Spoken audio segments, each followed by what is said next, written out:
Welcome to Sikkim 365 Radio. Play action again. And he's able to give it out to Jonathan Brooks. Brooks all the way! Touchdown, Texas! He's brought free for a 34-yarder in the first touchdown of the night for the Longhorns. Sikkim 365 Radio is presented by IdealMRI.com. High-quality MRIs for $497 or less. IdealMRI.com. Your health is important, so is your budget. Pass is caught. Touchdown, Houston, and who else but Nathaniel Tank Dell. Sikkim 365 Radio is also brought to you by Texas Farm Bureau Insurance, protecting Texans since 1952. And they will run it and pick up the first down and more. Touchdown, BYU.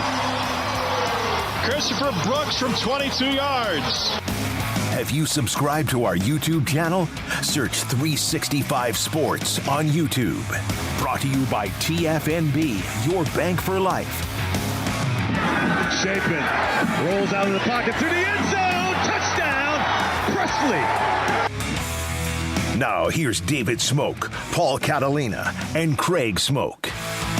I remember the last time that I, on Twitter, said, because of a guest lineup that was full throttle, stick your head in the tank of gasoline, light it with a match, and I was suspended. That was back when Twitter was incredibly overly sensitive, and they thought that I was either myself trying to do harm or possibly tell others to do that. We are loaded today. Thank you already for those of you in the chat room, the text line. Garrett Ross and Emery Winter and Jack McKenzie are in the studio. And here on set, Paul Catalina, Craig Smoak, I'm David Smoak. We will hear from Joey McGuire, SMU's Rhett Lashlee, Jerome Tang, Scott Drew, Sean Merriman. We'll also hear from Dr. Neelis Goswami on the latest, the great news on Demar Hamlin. Grayson Grundhafer on Baylor's big weekend coming up recruiting. And Baylor Director of Athletics, Mack Rhoades. A lot to get to. We mentioned the Hamlin news. He's speaking. They took the tube out, all of that. Dr. Goswami kind of explains a little bit of that with us here in about 8 to 10 minutes. But that was the good news. Some college football news first, though. And you guys, let me give you the things, and then we'll replay it. Marvin Mims turning NFL Oklahoma wide receiver. Jason Bean coming back for Kansas. Lorando Johnson, Baylor's corner, is headed to Arkansas. Marshawn Lloyd from South Carolina headed to another USC, and USC, Southern Cal. And then TCU continues to add former Alabama players in Trey Sanders. That was yesterday evening. They already have Tommy Brockemeyer, JoJo Earl, local guys, and they're headed to TCU. Yeah, I think for Marvin Mims going to the NFL. It's a super bummer for Oklahoma because they need playmakers as they try to rebuild that offense. I think he'll be fine. I do. This is not a very deep wide receiver draft outside of a couple guys from Ohio State and maybe some other and like Jordan Addison. But so maybe that's why some of these guys are going in. Let's see, Snacks Johnson to Arkansas. That was that's a position need for Baylor anyway, whether he stayed or not. But he was one of those guys who said he wasn't going to leave and then left. But that is the era of the transfer portal. I think Marshawn Lloyd to USC is a heck of a deal for them as they replace Travis Dye. And TCU is doing really well with the taking advantage of winning. Yep, getting out of the recycling bin of Nick Saban. Yeah, I mean, good for TCU. That's what you'd expect them to do, is take advantage of the fact that they've, been on a historic run and could possibly be winning a national title. So that's ultimately going to lead to a lot of, belief in the program. A lot of people probably stepping up booster-wise, and a lot of people feeling like they got to take advantage of this momentum. And just the fact that they have it, they're a hot team to look at for prospects in the portal who can see, in some cases, I can go to Texas and play for, a national title contender that's not just talking about it every year and, sticking their chest out because they've won some in the past, but like they're actually in this game right now. It's not like just wait. No, they're here, and they've got proof in the pudding. So yeah, it's easy to see why they're an attractive option right now for players, especially those, in some cases looking to get closer to home.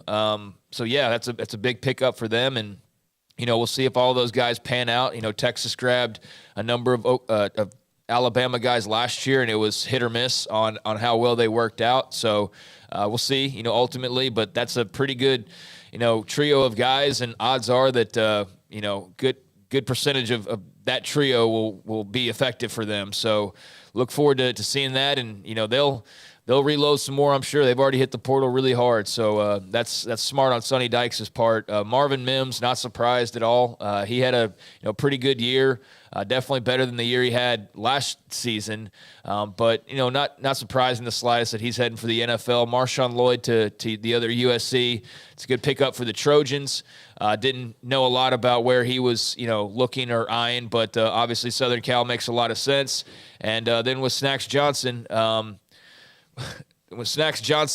we've known that he was going to be in the portal for a few days now, and didn't really know what direction they were going, or didn't know what direction he was going to go, but Arkansas is a good spot for him. Good luck to him and the Razorbacks. All right, so Lonnie Phelps, defensive end at Kansas, also declared for the NFL draft. Got that note from Mike Bean, on the chat room. Marco's Pizza, by the way. Pizza lovers get it. Just delivered pizzas to the studio. We appreciate Bob Mock for that. And being a part of that as well. Now, the news. Now, again, Baylor, Kansas State tomorrow evening, 5 o'clock tip at Farrell Center. All sorts of games, of course, that matter. Every game in the Big 12 matters. Every time you play a game in the Big 12, it helps your, whatever you want to call it, your overall index in various ways you look at it. We've given you the transfer portal. Coaching carousel kind of quiet, at least it appears to be today. Mentioned Demar Hamlin and more on that in a moment. Baylor again and Kansas State coaches. Jerome Tang, who was at Baylor forever with Scott Drew. Both of them join us today.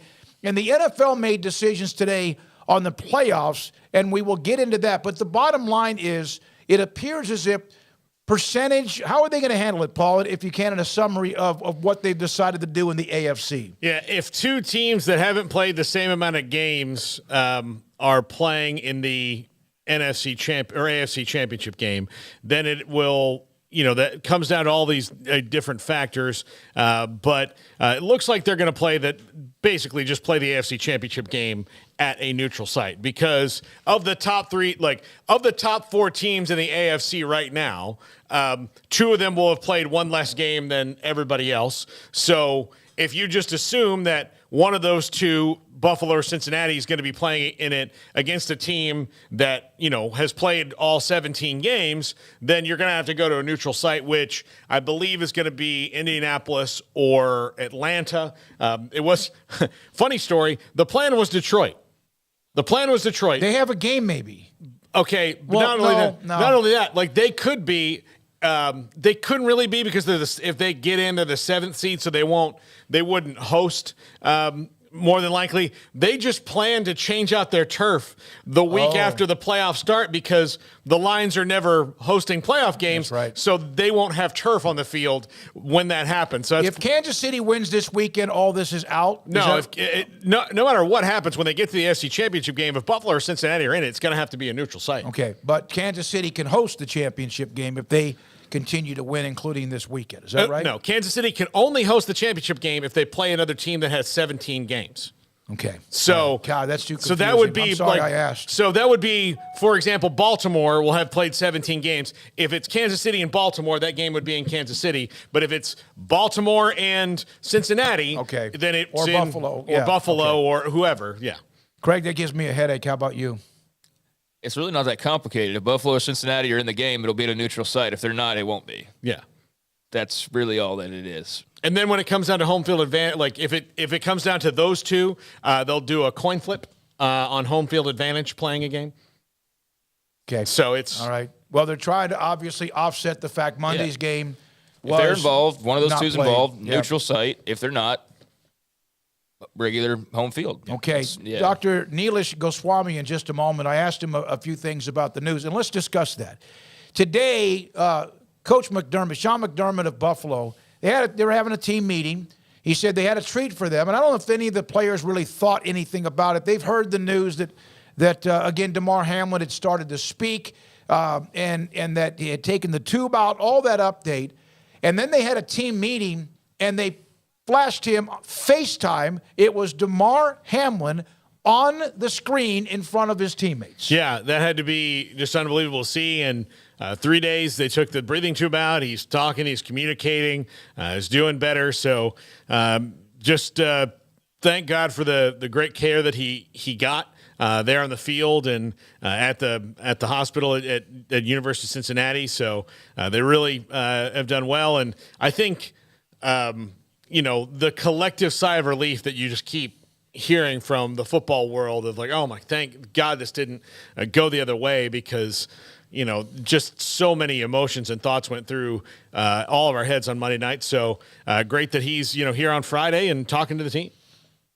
Yeah, I mean, cool moment. Obviously, very glad that he's doing okay. That's what's most important. I'm sure the NFL, I bet they are thankful because I think football's got to be careful, man. The more those incidents pop up, the more people are going to be like, how safe is this? And how much do we want our kids playing it? And, it's always going to be a high in-demand sport, and it's always going to probably be the most popular sport in America. But, as much as there has been talk about, how many people youth-wise are playing the game or how many are now playing flag football and things like that, like that's an incident that leads to more parents going like, yeah, you're not playing tackle football until you're in high school or at all ever. So, yeah, I think that the fact that he's doing well is good, but I do think that that's going to probably bring home some fears for people about just how violent the sport is, and that's nothing new, but that's just the most violent we've seen it in probably quite some time.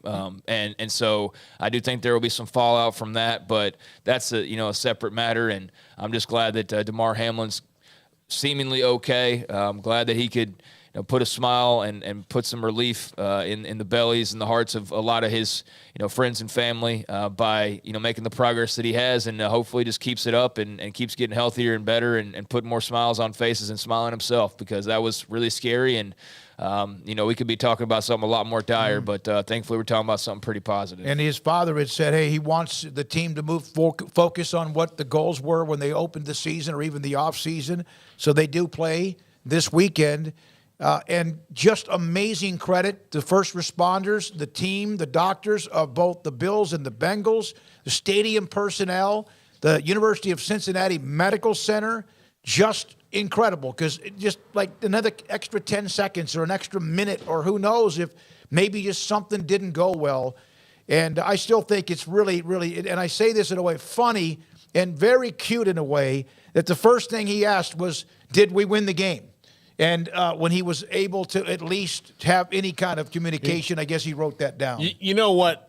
I thought about that, though. That's the last thing he remembers was playing in the game. So the first thought he's going to have, because he didn't know it was Thursday, all he knew is he was awake. I mean, it could have been an hour later for all he knew, because he'd been unconscious for all that time. So the first thing he wakes up and sees that he's not at the field, he's like, did we win? So that was the best news, just because, again, it showed cognitive function. And we're going to hear from Dr. Neelish Goswami, who was on with us Tuesday to kind of explain all of what was going on that day, that night at the stadium in Cincinnati. And, in fact, after the news came down, he texted me earlier today about how he was blown away, thrilled for the news of what Demar Hamlin and the news about him communicating, talking, the tube being taken out, the breathing tube. And I had a chance to visit with him earlier this afternoon. We're with Neelish Goswami, cardiologist, doctor at Baylor Scott and White Hillcrest. And he was with us on Tuesday on the Demar Hamlin story. And are you amazed at the quick turnaround with the great news, doctor, from this morning? I am.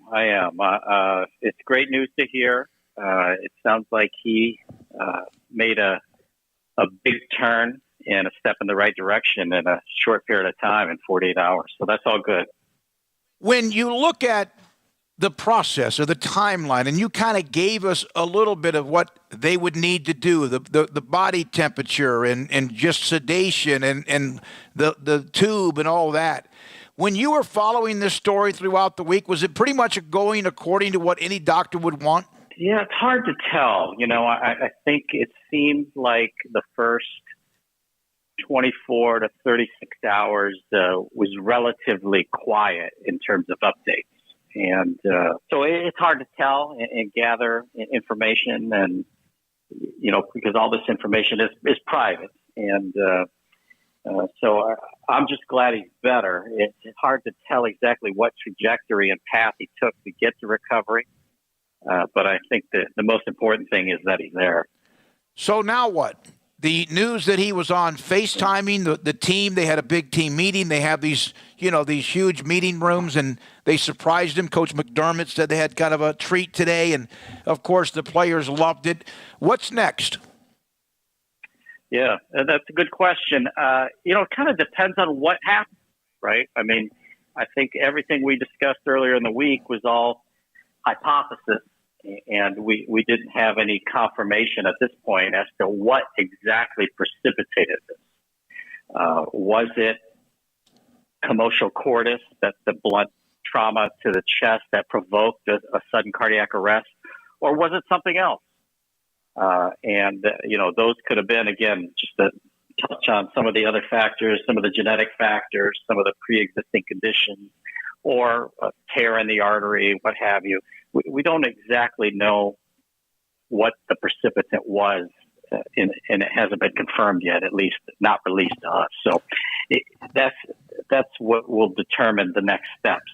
Again, we're talking to Neelish Goswami, Dr. Goswami from Baylor, Scott and White, Hillcrest, cardiologist and interventional as well, interventional cardiologist. When you saw what was happening throughout the week, was there anything in particular that gave you more hope than anything else? Or the fact that there was, you said it was quiet, but was there anything in particular when you did see it, read it, or heard about it that you went, okay, he's not out of it, but this is great news? Yeah, I think, the biggest concern, at least in my mind, was his neurologic status. So I think once we started getting inklings of, hey, he's moving his arms and he's gesturing with his eyes and he's neurologically intact. They use that word a lot, right? So once we started getting releases of information that were consistent with that, I felt a lot better that at his age, in his physical condition, he's going to make a full recovery.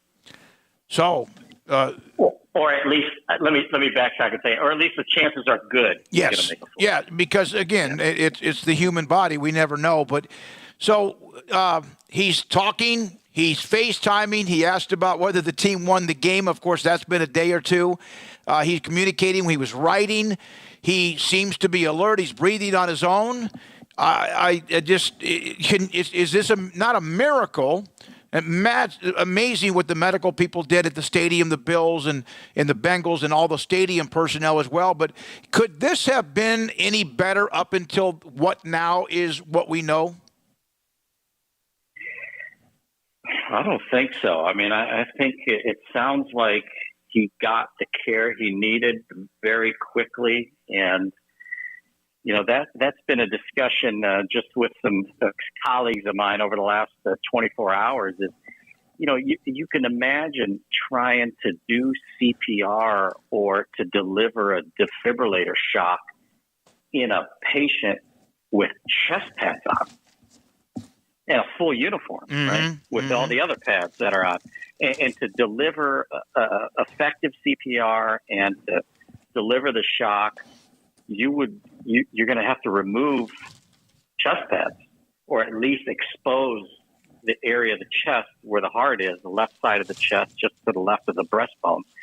And, anybody that's played football before knows how hard it is to get chest pads off when you're awake and standing up. Yes. Think about how difficult it is with a guy that's unresponsive laying down. And so these are just some of the challenges I think we just kind of think through in the medical profession as, what would delay time and add time to resuscitating this guy. But despite all that, kudos to the Bill staff and the people and doctors at the University of Cincinnati that have given this guy effective, quick treatment to the point where he's awake, talking, and flexing on TV in front of his teammates. He's been our go-to guy throughout the week. Again, Neelish Goswami, Dr. Neelish Goswami from Baylor Scott and White Hillcrest in interventional cardiology. Thank you for what you helped us understand a heck of a lot better on Tuesday, and also your thoughts about the update. Please have a great weekend, Doctor, and thanks for your time. My pleasure. Thank you, guys. A new trucker SUV from Richard Carr Buick GMC Cadillac can make this a memorable 2023. Get yourself in a new car or truck from Richard Carr right now, as they have dozens of Sierra trucks and dozens of SUVs, the biggest inventory they've had in 2 years. Right now, get 3.9% interest for well-qualified buyers on GMC Sierras, on GMC Terrains in stock, 3.99% financing on Buick Encores, Buick Envisions, and Buick Enclaves in stock as well. They also have dozens of quality pre-owned cars and trucks under $20,000, affordable, thoroughly inspected, ready to finance. They have quality vehicles ready to reliably take you on the road in 2023. And perhaps you're not looking to buy a vehicle, you just want to drive it a bit longer. Well, check out their service department, award-winning, standing by to keep you on the road. Go to their website, richardcarr.com, to see their service specials and set an appointment for quick and reliable repair or service. So for 23 years in Central Texas, check out the people you can count on. Richard Carr, run by proud Central Texans. Log on to richardcarr.com today. Call now or go see them now off Highway 6 at the Imperial exit. Pizza, burgers, and Bears football. There's no place around Waco that serves them all other than Bubba's 33. Come show your green and gold and enjoy some of Waco's best food and beverages while watching your favorite team, the Bears. When real Bears fans get hungry, Bubba's 33 is the #1 spot for ice-cold drinks, hand-stretched, stone-baked pizzas, and bacon-infused burgers. Join us for indoor or patio dining. Bubba's 33, Waco's restaurant and proud supporter of Baylor Bears football. Sick 'em, Bears. How did Edward Jones become one of the biggest financial service companies in the world? By not acting that way. Financial strategies, one-on-one advice, it's a big difference. And that's why Brad Wilson, your Edward Jones financial advisor, makes sense of investing. Experience the difference for yourself. Brad Wilson, 250 Sharon Drive in Woodway, 254-776-4337. Edward Jones, member SIPC. Hey, this is Bryce Petty, former starting quarterback and two-time Big 12 champion, and I know firsthand the importance of being in top shape both on and off the field. So listen up, men. If you're feeling beat down day in and day out and looking for that high-performance edge that separates the men from the boys, then look no further than the Petty Clinic Low T in Waco. Petty Clinic is a comprehensive men's healthcare clinic with an atmosphere catering to men. Board-certified Dr. Kent Petty has a special interest in offering the highest quality medical care to men of all ages. Some of the services offered include screening and treatment for low testosterone or thyroid, infertility, high blood pressure, diabetes, high cholesterol, sleep apnea, while offering comprehensive wellness exams and complete men's health lab panels. High performance men, remember, it's not just a Petty thing. This is Bryce Petty, encouraging you to reach out and Google search Petty Clinic Low T or go to pettycliniclowt.com and get your complimentary lab screening today. When we moved to Texas, we were like fish out of water. We didn't know anyone in our neighborhood until our Texas Farm Bureau insurance agent came to the house. She was so helpful and reassuring, a friendly face with that Texan hospitality I'd heard about. When we purchased a Texas Farm Bureau insurance policy, we knew we were making the right choice. We knew our family would be protected.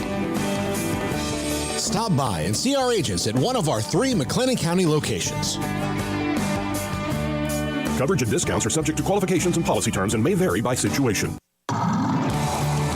Waco Custom Marketplace is your hometown grocery store with a full-service butcher shop and bakery. Hi, this is David Smoak. The butcher shop can take your customized orders for seafood, pork, and poultry and custom cut your favorite steaks from bacon wrapped fillets to T-bone, to bone-in ribeyes, cut specifically the way you want. They have Norwegian salmon fillets, catfish fillets, sliced ham or turkey and lunch meat, variety of cheese available, and several options of sausage links, fresh chicken breast or whole chickens, sliced bacon, pork chops, ground beef, marinated beef and chicken fajitas, and always large briskets available, plus fresh vegetables. So the great product, customer service, and family tradition of the Bauer family continues at Waco Custom Marketplace, open Monday through Saturday. A full-service butcher shop and bakery available. Waco Custom Marketplace, 425 Lake Air Drive in Waco, or WacoCustomMarketplace.com. Welcome back to Sikkim 365 Radio. The 3 o'clock hour is sponsored by Waco Custom Marketplace. Meats, sweets, Texas treats, and a cut above the rest. 425 Lake Air Drive, Waco. We will hear from SMU's Rhett Lashlee here momentarily. And one other college football note, Craig, a note about Texas with a player coming back for next year. Yeah, a few guys making their decisions public. You mentioned Marvin Mims leaving, Jason Bean coming back to Kansas. But Jordan Whittington, Texas wide receiver, announcing he'll come back for another year. And obviously, early part of his career was a lot of hype because of his rankings and, you know, the type of recruit that he was. And then kind of got lost in the shuffle of just injuries, time and again, his potential not able to be reached because of, one injury or another, it felt like. And now, as of last year, really seemed to find a good stride, stayed healthy, and was a really good player for them. So that's a big get to have him coming back, and that wasn't necessarily a given. I think at one point in time the thought was that, he could be moving on just because he's had a long, struggle, with staying healthy and staying on the field in college. So you thought, okay, maybe he's going to just say, I'll go off to the NFL and see what I can do because I've had a good year. But he's going to be back, and so that's absolutely massive for them. And we'll see what Xavier Worthy, whatever that situation, if it even turns into a situation or not. But they get him back and Whittington back, and even if Worthy were to move on, I think having Whittington back is just a huge feather in their cap for next year. And then, hopefully he brings the young receivers along with him. One thing about his career, incredible player, helped Cuero win a state championship, and Cuero's won a bag full of them. But when he was a senior, he's very, very talented. He's a playmaker. His problem, he couldn't stay on the field. He was injured a lot, and it seemed like last year he finally was able to play from start to finish, and gives them another playmaker coming back. A note about Baylor football, as they have now taken care of their coaching staff with what they did with Matthew Pollage and also Christian Robinson. Dylan Doyle and Mark Milton are playing in a bowl game, the NFLPA Bowl at the Rose Bowl later this month, January 28th. Jacob Gall, the offensive lineman, playing at the Camping World Stadium, the Tropical Bowl, on January 21st. Connor Galvin is going to be in the East-West Shrine Game in early February in Vegas. And then Siaka Ika will be at the Reese's Senior Bowl in Mobile, Alabama. That's on February the 4th. And Christian Morgan will go to the College Gridiron Showcase in Fort Worth, which is coming up, in fact, starts tomorrow for 4 days in Fort Worth. So those are the 8 players who will be a part of some postseason all-star type bowls and opportunities to work out in the Senior Bowl, especially in front of NFL coaches. Yeah, well, if all the guys were to get drafted, then they'd have a better class than they had last year, which was a record number of guys getting drafted. I don't know that all those guys will get drafted, however. I have my doubts about probably a couple of those guys, but better than I expected. I think Connor Galvin, there was promise or hope that he could potentially be a relatively high pick, and I say relatively, but I don't know. I feel like he might have slid a little bit this year, maybe gained some traction back towards the end of the year, but he was somebody that they made a remark. Dave Arena made a remark of somebody that kind of walked in and came back for his senior year that was like, kind of a little bit too full of himself, quite frankly, because of, NFL aspirations and things like that, and I think he got that out of his system pretty quickly and adjusted. But yeah, Ika's obviously going to be a draft pick. I would think Gall probably, but I don't know. Keith for sure will be a draft pick, and then we'll see on some of those guys. I don't know, Dylan Doyle, had a great career, but I don't know how he measures. You know what I mean? Like, I don't know how he fits for what the NFL is looking for, and kind of what they're eyeing.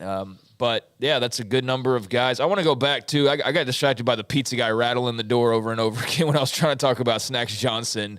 He was just helping us, I know, but it got me off track. Snacks was a good player in Waco. It's a good pickup for Arkansas. He was suspended for the bowl game. Don't know exactly why, but that could or could not have, precipitated a move or at least added to it. But regardless, that's a guy that I was hoping to see flourish in green and gold, but instead he'll be, headed to Fayetteville, and good luck to him. I think he'll, definitely fit the SEC style of defenses, and, wish him the best. We're now joined by SMU head football coach Rhett Lashlee on 365 Sports with Paul Craig, and I'm David as well. Coach, thank you very much for your time, and Happy New Year. You saw TCU early in the year. Of course, that's the rivalry game. I think it was 42-27. You saw them then. Did you think then that they could be playing in the college football semifinals? Boy, yeah, thanks for having me on. Yeah, we did see them, and it was actually 42-34. Okay. Ball game. What I noticed that day is, boy, they had some great skill players, especially their running backs. Their running backs are really good. Obviously, Kendra Miller and DeMarco, and then they've got, they got some really good receivers, especially, their return guy and their slot receiver. I mean, he can really go, number 11. And then they got a great offensive line. And then when Max Duggan's playing at the level he's playing this year, I mean, at a career level, what a story it is, though, in this day and age in college football when a guy like Max has been there for so long. And so many guys transfer when either things don't go their way or they're not having the success they want. For him to stick around and have a year like this, that's what's good about college football.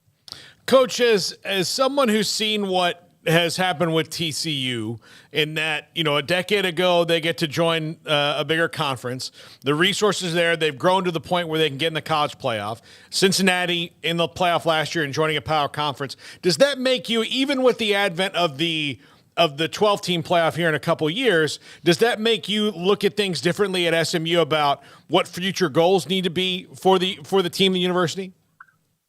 Yeah, I mean, I think why not us? I mean, I think we have the support, we have the resources, we have the backing from our administration and our alumni now to compete at the highest level. And to your point, we're rivals. Games have gone back and forth over the last few years. Again, this year we played them just about as good as anybody. And feel like we didn't play very good that day. And you see what they've done since Gary, like you said, 10, 12 years ago, whatever it was, when they changed conferences and where that program's gone, similar-sized schools. And, I mean, we feel like we can compete with anybody if we're given the opportunity, and we feel like our program's headed in the right direction. At the end of the day, we're in Dallas, and we think that's a big plus for us, too. Coach, you guys end up finishing 7-6. The bowl game, I know that was tough. The close loss to BYU there with a chance in the final seconds. That was not what you wanted, obviously. But just what did you make of this past season? How would you kind of summarize your feelings, good, bad, otherwise, on what you saw from your program? Yeah, I mean, it was overall, it was a successful year. We had a winning season.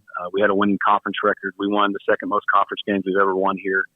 And we finished well. We went 3-1 in November, which we hadn't won 3 games in November at SMU since 2009. So, we won some big games. We beat Houston. So we did a lot of good things. At the same time, there's some games we felt like we could have won. We let get away. We feel like we really outplayed Maryland week 3, but lost by a touchdown because, we just didn't make some critical plays. The game with TCU was a 1-score game. We were about to get the ball back with a minute to go. And we kind of had an unfortunate penalty on a punt return. And then we lost to Cincinnati by a 2-point play. And then you brought up the bowl game where we felt like, kind of like Maryland, we really felt like we outplayed them and won the game, but we just didn't. We didn't make the critical plays in big moments. But we feel like we're headed in the right direction. Really excited about where our program is, the guys we have returning and the guys we have coming in, and the opportunities we have next year. Rhett, the game is different, obviously. I'm not the game itself, but the college football in general. Paul brought up the transfer portal, and of course we know there's NIL, and then there's all this change with the teams going from one conference to the next. Is it sometimes difficult to know what door is open or who's coming and going? Yeah, it's constant and changes daily, and so I remember just thinking last year you were trying to figure out, you didn't know till June 1st who was actually going to be on your roster for the season. And to some degree, that's kind of how it's going to be. They've got the portal windows now, which will give it a little more clarity. But, like I said, that's the way the game's gone. You better evolve with it. Otherwise, you can get left behind. And fortunately, we feel like we have a good place here. We have good culture. We have guys that want to be here. And we have guys that want to come in here. And so I just think it's a great time for our program to seize the opportunities that are in front of us. How much conversation did you have with Tanner Mordecai when he was trying to decide what he was going to do with his future? Well, a lot. I mean, Tanner, we have a great relationship, and I love that young man to death. I mean, what he did this year and what he did for this program is incredible. Tanner had decided middle of the season he was going to go pro, which we kind of always knew this was his last season here coming in. He had another great year, in all indications. He may have had a better year this year. He missed the game, but he was much more efficient, valued the ball better. Obviously had the game where he had 9 touchdowns against Houston, which is just incredible.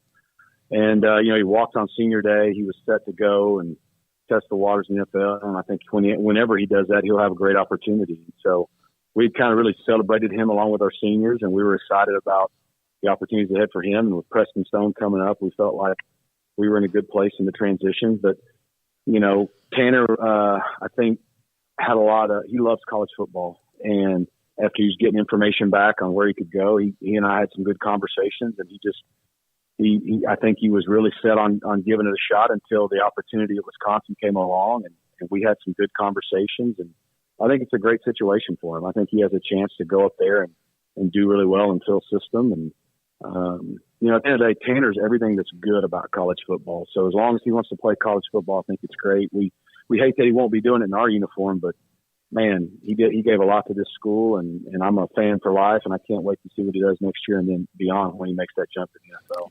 A lot of good woods up there in Wisconsin. Tanner's an outdoorsman. He wants to go shoot a moose or something, I'm sure. Yeah, he's low maintenance, so he'll fit in right up there really well. Yeah. Coach, if you look at these rosters in TCU and in Georgia, they're very differently constructed. Georgia, they're the defending national champs. It can be intimidating if you look at it from that perspective. Now, what TCU has done is they seemingly don't care who it is they're playing in front of them. And you've had similar situations, obviously, SMU, when you play teams like that. As you prepare for this game, is that even a factor? Do you bring that up to your team, or is it just these are the guys in front of us and let's go? Yeah, I think at this point in the year, both teams are going to do what they do. That's why they're there. They've got an identity. The TCU team reminds me a lot of our Auburn team in 2013. When Guster became the head coach, I got to be the OC. Auburn had been 3-9 the year before. We caught lightning in a bottle. We were like 3-1 the first 4 games. Yeah, we were playing okay, found a way to win some close games. We got some confidence and took off. It's about the time we beat A&M. We got some confidence. Next thing you know, we're playing Florida State in the national championship game. And TCU's kind of had that same kind of season. They had some close games early, and they just kept finding ways to win. Next thing you know, they got confidence, and they're rolling. And so I think for them, the best thing they do is they run the football well. That's where it starts. If they can run the football and stay balanced, that opens everything up. And then Max is going to have to make a lot of plays. When you beat a Georgia, Alabama, Kirby Smart type defense, I got to go against Kirby 4 or 5 times as an OC, and when he was a DC at Alabama. In the years we either beat him or had success, we had Cam Newton, we had Nick Marshall. You saw the other night what C.J. Stroud had to do with his legs. I mean, even when he was throwing touchdown passes, it's because he extended the play, scrambled, the play broke down, and he had Harrison for big plays. You got to hit big plays. The quarterback's got to make big plays with his feet, not just running the football, but extending plays, because they're so good at Georgia covering your first and second option. They get a great pass rush, and they're really good at stopping the run. So both teams are going to be who they are. They have an identity. I think for TCU, it's going to be about, on defense, can they stop the run, which they do very well. And then on offense, can Max make those plays that you have to make to win that game? Where were you, and was it up in the booth during the kick six? I was on the sideline, and I was actually on the 30-yard line closest to the end zone he scored in. Wow. Because I got behind him. They're kicking a 57-yard field goal, and I was kind of worried if he was going to make it or not. And when we didn't block it, it was right down the middle. Luckily, it was about 3 or 4 yards short. And I watched our guy, Chris Davis, catch it, set it up, and he hit our sideline. And it was about the time he got within 10 yards of me that I looked up in front, and there was nobody in front of him. And, talk about a wild experience and something you'll never forget. That was quite a game. That's one of the, I still go back and watch that sometimes. That was such an insane moment. That's one of the greatest moments truly in college football history. Well, it's the Stanford Cow game of our generation. Yeah, the old Stanford Cow game where the band's on the field and they run down and they return the kick. It was kind of like that for our generation. Like my kids were like, they were like 4 years old, so they're going to grow up seeing those highlights every year at Christmas and Thanksgiving for the top 10 plays of all time and all that. So it was kind of cool to be a part of that. I can imagine just sitting there going, "Oh, good, he caught it." Yeah. Awesome. Oh, my God. Yeah, thank God. Let's get ready for overtime. Was there any part of your body you had to hold yourself back from trying to lead him down the field at about the 30-yard line? No. Just praying to God. We had a guy running with him, and you're going, don't trip him. Oh, my God. Yes. Head, like, get away from it, there's a buddy of mine has a good picture of me jumping up in the air as he's running by. I thought I had a much better vertical than it showed. It was only about a few inches off the ground. I felt like I was 3 feet, but, whatever. Yeah, that's awesome. That moment you mentioned that, when I have gone back and watched, I know what happens, but I'm still always afraid that he's going to trip on his teammate as he's running down. Every time I'm like, don't trip, and I know what's happening, but, you're absolutely right. That's one of my thoughts watching that back as well. It was a great, great moment. Rhett, obviously you have the National Signing Days in February. There was one in December. There are so many different things happening. I brought this up earlier, but do you feel like they're going to eventually do something with even the early signing day? Would you like to see that? Is that kind of now with coaches leaving and coordinators leaving and the transfer portal and opt-outs and now the championship extends? What do you think may or should happen? Well, that's a great question. There's a lot of great questions like that in our game right now. I on one hand, I don't see the early signing period changing because over 95% of the kids sign now then. It's kind of become signing day. The one in February is really not that big a deal anymore. And in a lot of ways, I think you like that from the standpoint of it gets done mid-December, a few weeks after everybody's season's over, and you go into the holidays and you kind of know who's signed for the most part. Now, to your point, with the transfer portal opening up now how it has, with coaching changes now happening earlier in the season because of that window and all those things, it does make a busy time. I mean, we found out on a Sunday, 13 days before we played BYU, that's when we found out we were playing. We found out 13 days you're going to be playing in the New Mexico Bowl, and those 13 days happen to be the 2 most critical weeks of recruiting before that signing day and in this transfer world. And so that's a lot to juggle. It's like, it's really hard to get ready for a bowl game and do all that recruiting. We missed a recruiting weekend, which is good. We were in a bowl game, but just trying to juggle all that.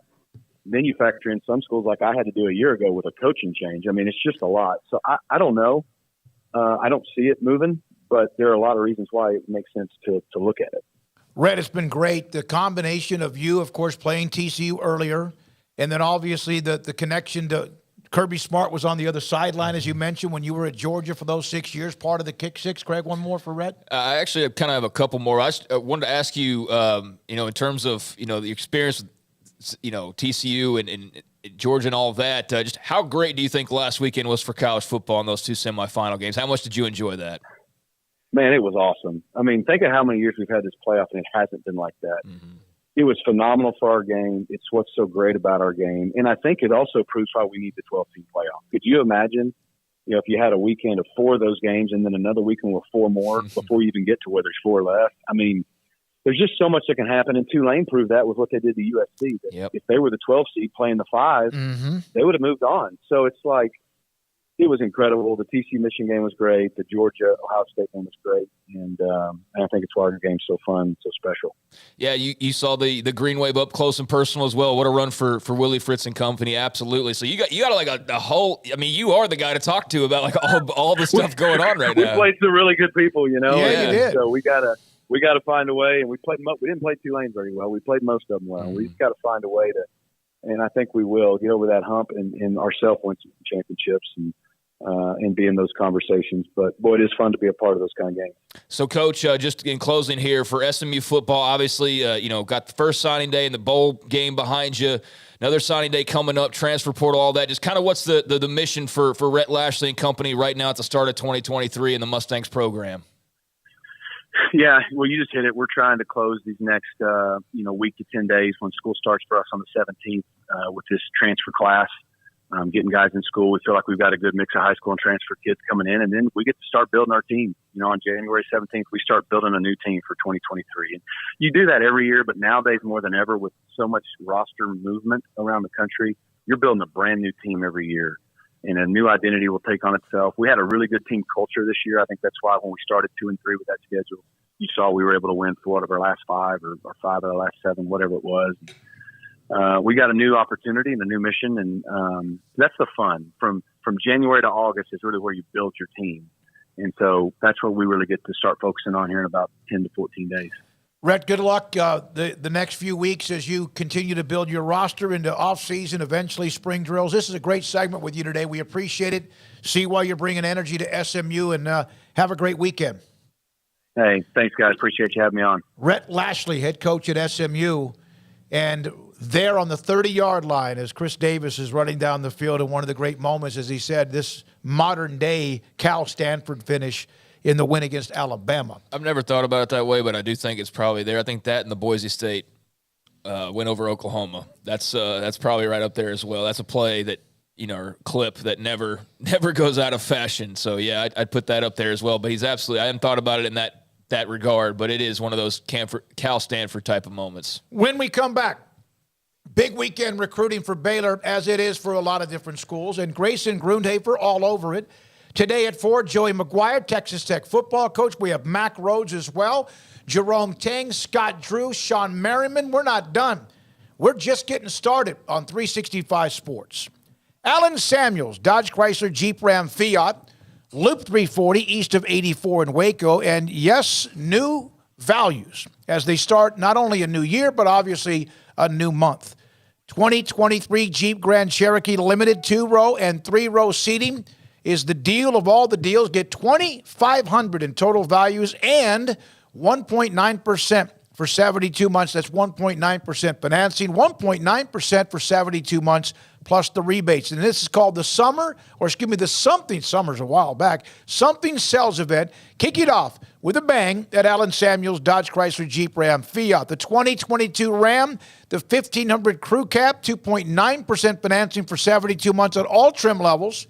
Lone Stars, Laramies, and the top-of-the-line Longhorn and Lone Star Limits. Alan Samuels, Dodge Chrysler Jeep Ram Fiat, your friend in the car business. Pre-owned cars, trucks, and SUVs, a great selection of them. You have the discounts, the great financing, and much more. Not to mention SUVs, trucks, and cars. Pre-owned and new. Alan Samuels, Ted Teague, the general manager, the great staff. AJ, of course, one of the great salespeople as well. I recommend him. On Loop 340 east of 84 in Waco. From the first workout to the last practice, sports is an incredible challenge. Hi, this is Dan Ingham with the First National Bank of Central Texas, and we're proud to support each athlete, every parent, and our educators. From families, small businesses, to the biggest industry, we're here to help. With remarkable products like First Free Checking, we've got banking ideas that fuel big dreams. The First National Bank of Central Texas. Familiar faces making local decisions. Member FDIC, Equal Housing Lender. At Ideal MRI, we feel blessed to be a part of the Waco community. We're a small family business right here in Central Texas, and our goal is to bring down the cost of healthcare while maintaining high quality. At times like this, the cost of healthcare has never been more important, and unfortunately, significant illnesses and injuries still occur. That's why Ideal MRI is open and here to serve you through the difficult time. We offer premium MRIs just like a hospital with state-of-the-art technology and specialists, but you'll pay less. Sometimes thousands of dollars less, whether you're using insurance or not. At Ideal MRI, we accept most insurance, and there are no hidden costs, even offering financing if that's needed. Everything included in the price, and you'll not get something as a surprise in the mail later on. If you need an MRI, ask your doctor about Ideal MRI. They'll know. You can schedule an appointment safely from home online in minutes at idealmri.com or give us a call, 833-IDEAL-MRI, idealmri.com. In the market for a quality metal building? Since 1943, Pioneer Steel & Pipe has helped Central Texas residential and commercial customers with metal building design, panel options, building components, and trim options. Pioneer Steel & Pipe's residential line is energy efficient, offers low maintenance, reduces insurance payments, is impact resistant, and carries up to a 45-year limited warranty. In addition, they can also help you find a metal building contractor for your project. Pioneer Steel & Pipe with locations in Waco and Bryan and at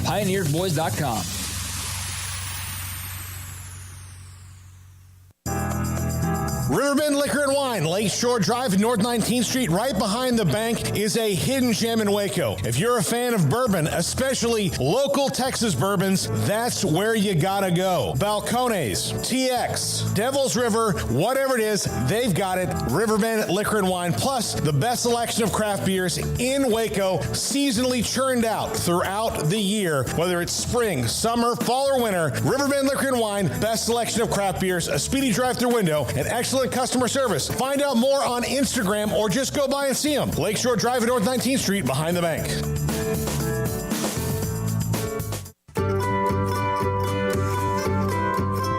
You want to know why Stonewood Dental is so successful? Listen to what happy customers have to say.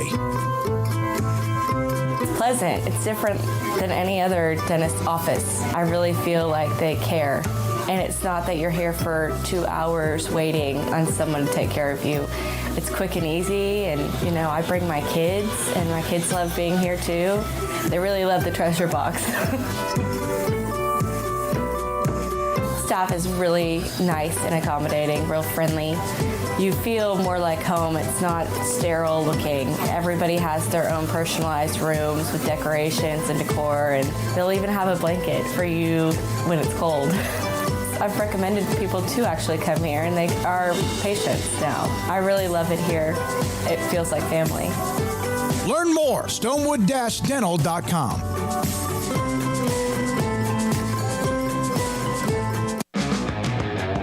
Welcome back to Sikkim 365 Radio. It's time for our weekly segment with Grayson Grundhafer of Sikkim365.com. Brought to you by Pioneer Steel and Pipe, where customer service is their main focus, and best in metal, steel, and pipe for large or small projects, with 2 locations in Waco and Bryan.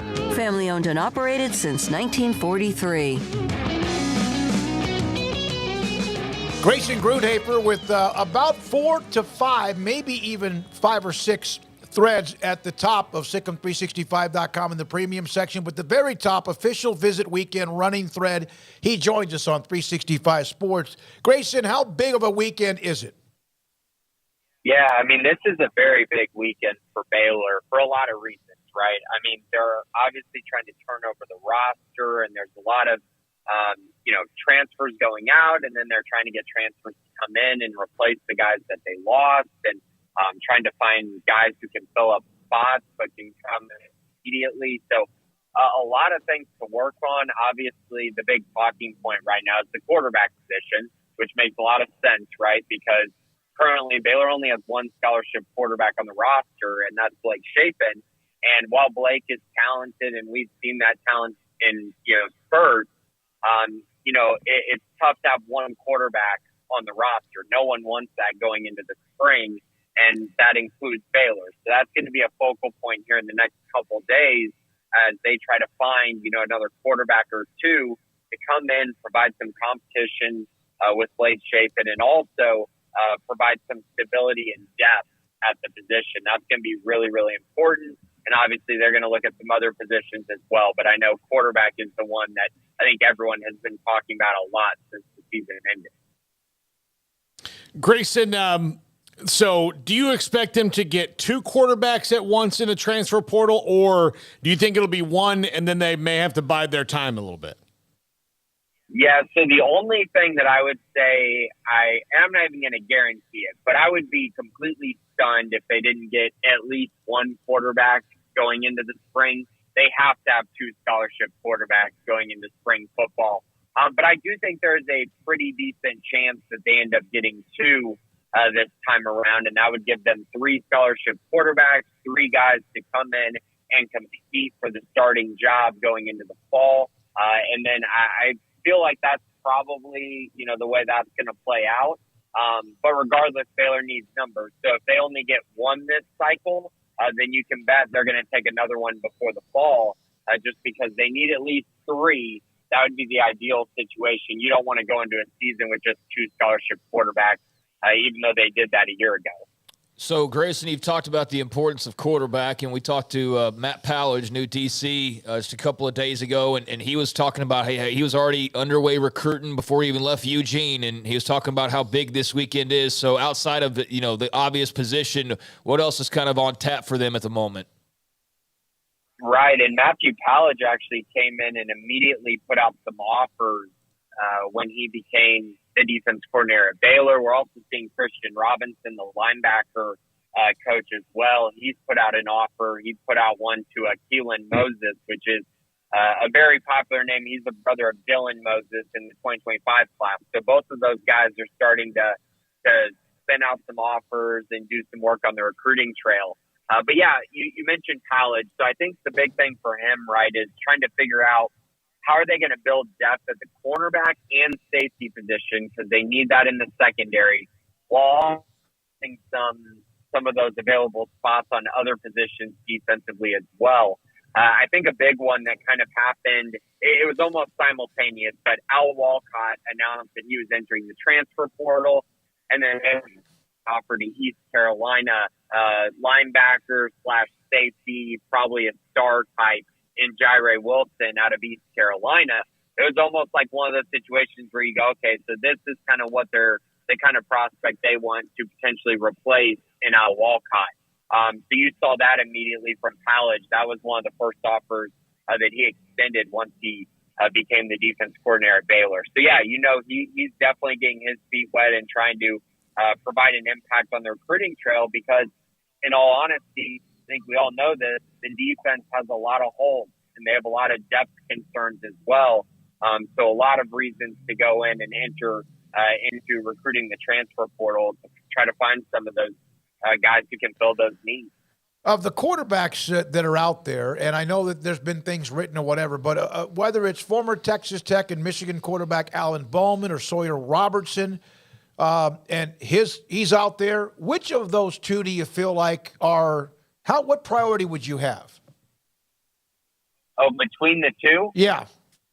Okay, between those two, I think that the obvious answer here is Sawyer Robertson. I mean, the thing of it is both those guys are at two very different points in their careers, because Alan Bowman only has one more year of eligibility left. He's going to be a sixth-year guy. And so while he's got a lot of, experience, he's played a ton of football, played a lot at Texas Tech, didn't do a whole lot at Michigan, but was still a part of a loaded quarterback room. But he's the guy who could come in and maybe surprise some people and show off that experience and be able to get the job done. So that if he does come in, he's trying to compete because it's his last chance. Now, on the flip side, Sawyer Robertson could be a guy that's kind of the future of his program. I mean, that's literally the kind of talent that he is. And I think there's one thing you can absolutely trust from a Mike Leach coach team, and that's that they're going to have great quarterback play, and that they're going to find quarterbacks who are very much ready to play college football. And Robertson was behind a really good quarterback at Mississippi State with Will Rogers, and so he had to wait his turn. And now you got to think he's probably a very polished guy at this point in his career. He's been in college for a while now, and if you look at what he did when he was at Lubbock Coronado, I mean, he was a top 150 prospect in the nation, put up a ton of stats, was very accurate, didn't turn the ball over. And I just think he's going to come in, if he does end up choosing Baylor over TCU, then I think he could be a guy that can provide a lot of stability at the quarterback position for the future. And that's huge because he has 3 years of eligibility remaining. Grayson, final thing for you. I know you're down in San Antonio, the Army All-American game. Saw Isaiah Robinson, the Baylor O-line signee, who's not, participating because of injury, but anything of note really from your experience down there? Yeah, so I got to talk to Isaiah Robinson for a little bit this morning. That was nice, just catching up with him. I talked to him a little bit for the signing day show as well, but really good kid, and he's getting himself back to 100%. He got injured early in the season and then tried to come back, and when he did come back later in the year, he kind of re-aggravated it. So he and his parents decided it was best that he didn't play in this game, which is fine. So now he's going to get ready to focus on track. He was actually letting me know that he's going to be competing in shot put and discus and should be training for that coming up here in the near future. And then I also got to see the other Baylor commit that's actually playing in the game, and that's Palmer Williams, the punter out of North Carolina. I got to talk to him a little bit. He's really excited to play in the game, and he's also a guy who's early enrolling. So he'll be on Baylor's campus, and like 10 days or something like that, a little bit less than that, I believe. But yeah, he had great things to say about the Baylor program, and he's ready to come in and compete for the starting punter position now that Isaac Power has graduated and moved on. But both these guys really thrilled to be there. There's not a lot of times that Baylor has two guys in the Army All-American game. It's actually been pretty rare over the past few years, so it's really cool to see that. Hey, Grayson, good luck. First of all, the All-Star games that are going on, and they're all wrapping up. And what you're doing with what's happening at Baylor this weekend, great stuff. And there's a running thread. There's an attrition thread, which, of course, is interesting because everybody has one of those, too. Thanks for your time, and enjoy the weekend, and good luck covering it. Thanks, guys. Appreciate it. Grayson Grundhafer, Sikkim365.com, recruiting analyst and also co-host of the Bearcast on Tuesdays with Craig, here with us on 365 Sports. Craig, Paul, you want a break now? Yes. Okay, we'll take a break here. Come back with Texas Tech head football coach Joey McGuire. We have Baylor AD Mack Rhoades, Baylor men's basketball coach Scott Drew. We'll have Jerome Tang in about an hour, 20 minutes, and much more. And this is 365 Sports. Pioneer Steel and Pipe, brand new location just on the east side of I-35 on the southern part of Waco, which would be kind of, I guess, maybe the southeast loop, Loop 340. They have been in business since 1943. I was talking to a company today, Mossix. They have all sorts of different technology. They do towers and satellite dishes and big screens. They install and put things up on the wall if you have a big flat screen. And they've been in business since 1955. And I said, you know what? I love that story, just like I love Pioneer Steel and Pipe being in business since 1943. And he talked about that business and who he knew at Pioneer Steel and Pipe. And they have this brand new facility. It is phenomenal. Brand new, bigger, better, faster, and stronger. And what they had was already really, really good. Two things they do have.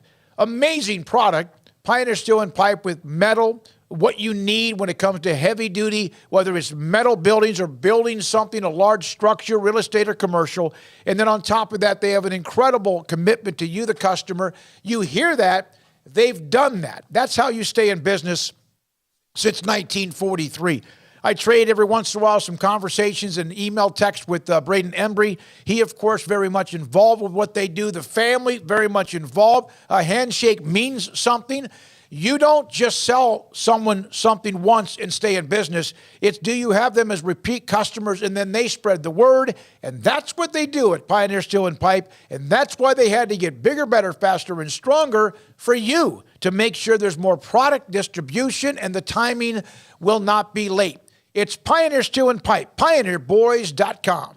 I hate my job, but I don't mind getting up in the morning. I dread each day, but I can't wait to get out of bed.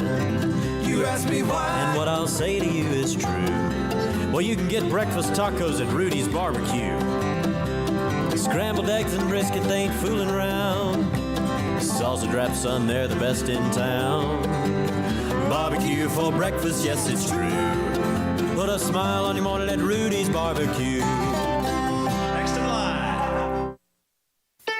Don Humidor, your home with a 48-foot walk-in humidor with the elite cigar brands from around the world, including the #1 cigar of the year, Aging Room Cuatro Nicaragua. Plus, they have the great brands like Macanudo and Artur Fuente, Rocky Patel, Aston, and so much more. CBD, great for sore muscles, aches and pains, sleep, Vita Dreams, and anxiety, mild depression, general health and wellness. Their staff very knowledgeable on the subject. If anyone is curious about CBD, ask Carol and Ashley. Don Humidor in the Townwest Shopping Center off Valley Mills in Waco. There are 26 letters in the alphabet, over 600,000 words in the dictionary, and just 3 of them said together can change everything. Let's order pizza. Those 3 words lead to dough made from scratch and 3 fresh signature cheeses that blanket golden crust in a heavenly melt on Marco's Pizza that'll blow your mind. So visit Marcos.com to order and stop by Marco's Pizza in Belmead, China Spring, Woodway, and in Robinson. Marco's. Pizza lovers get it.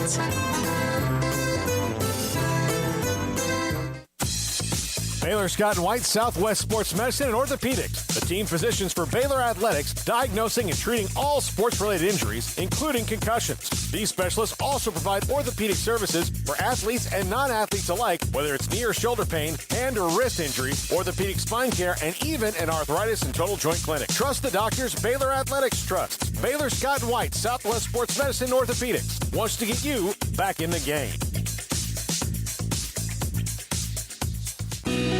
Let Camille Johnson Realtors guide you seamlessly through the process of buying your dream home or selling your current one. Commercial, farm and ranch, or residential, Camille Johnson Realtors can smoothly and successfully lead you through any transaction. With a team of 28 experienced agents who are excited about serving you, Camille Johnson Realtors services the entire greater Waco area. If you're in the market to buy or sell, contact Camille Johnson Realtors, 104 Midway Center in Woodway, or find them online at www.camillejohnson.com. Camille Johnson Realtors, elegant, charming, warm. Welcome home. Boots add protection. Good boots help you climb better and move forward faster. And when your son or daughter steps into the boots of a U.S. Army officer, they also learn how to lead. In these boots, they'll gain more confidence with expert training in one of more than 150 occupational specialties. In these boots, they'll stand a little taller and lead a team with diverse backgrounds and areas of expertise to successfully accomplish whatever challenge comes next. In these boots, they'll earn respect with valuable experience from day one that will give them solid footing for success into the future. Highly qualified candidates who earn a spot on our team can receive comprehensive health care coverage, college tuition assistance, and a bonus of up to $40,000. See all the things your son or daughter can achieve in our boots at GoArmy.com. U.S. Army Waco Recruiting Company, 254-598-8131 or 254-776-1543. Welcome back to Sikkim 365 Radio. The 4 o'clock hour is sponsored by Boozer's Jewelers, the wedding ring store, specializing in custom jewelry and repair, all in-house. Now here's David Smoak, Paul Catalina, and Craig Smoak. Texas Tech Red Raiders 8-5, one of two teams in the Big 12 to win a bowl game, and TCU is going to try to make that 3 with what happens Monday against Georgia. Joey McGuire joins us on 365 Sports, a great friend of the show. Craig and Paul, and I'm David Smoak. Joey, thanks for your time.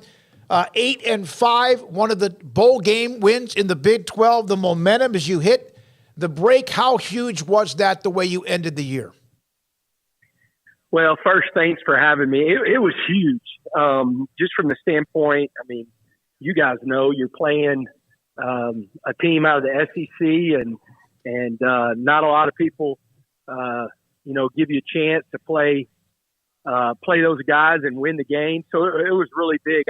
I just felt going in the game, we had great prep. Our guys were excited about playing in the game. Texas Bowl does such a great job hosting, and so I felt like we were going to play well.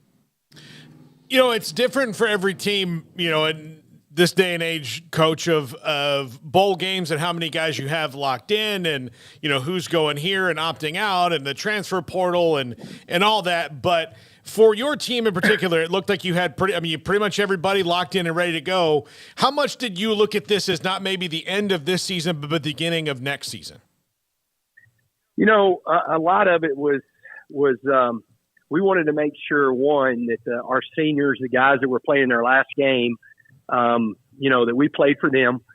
We wanted them to go out on a great note. I mean, they did so much, and there was so big of a change, and man, they bought into it. So we wanted to do that, but it was huge. I think my guys would tell you, we grinded pretty hard in bowl prep. And a lot of it was the young guys. We took advantage of every single workout, and we really tried to grow and take that into the off season. And so it was a big part of that. It was huge, and we're going to try to play off the momentum. And, it doesn't guarantee anything, but it does put you in a good position to go into off season on the right note. Coach, how do you kind of wrap your head around where you were in, the quarterback competition, going with Tyler Shuck? He gets hurt. and then he comes back and has, the last few weeks that he had, and obviously the crowning, MVP moment there with the bowl game. I mean, what a story for him, huh? It was huge. I just saw him up at the facility. The guy, we sit there and we look, and, if he's healthy all year, then, we might have a different record. I know, he helps us win, and he's a vet.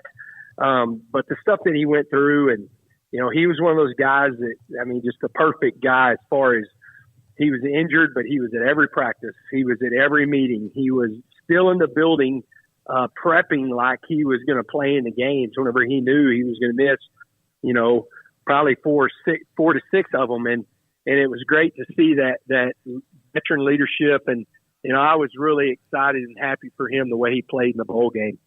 Joey, the way he played, and I know that Donovan Smith gave you something when you needed it, and obviously your young freshman was fantastic as well. Do you do any of the what-if thing about if Tyler would have remained healthy this year? A little bit. Just maybe doing the what-if. It's more like not the traditional what's next that y'all have heard so much, but what is next with this guy? He announced the other day that, he was going to come back, and we've got a really good quarterback room, and they're going to compete their tails off.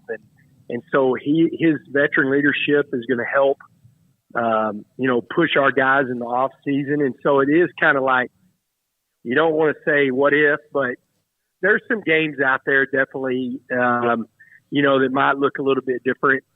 Especially we had so much momentum after beating Texas. And I think if, we have 2 games on the road, that maybe we win one of those 2, and, maybe we get to 10 wins instead of 8. But, you just build off of that. We build off the momentum that we have going right now, and signed a really good class. And so excited to get these guys in the building and go to work.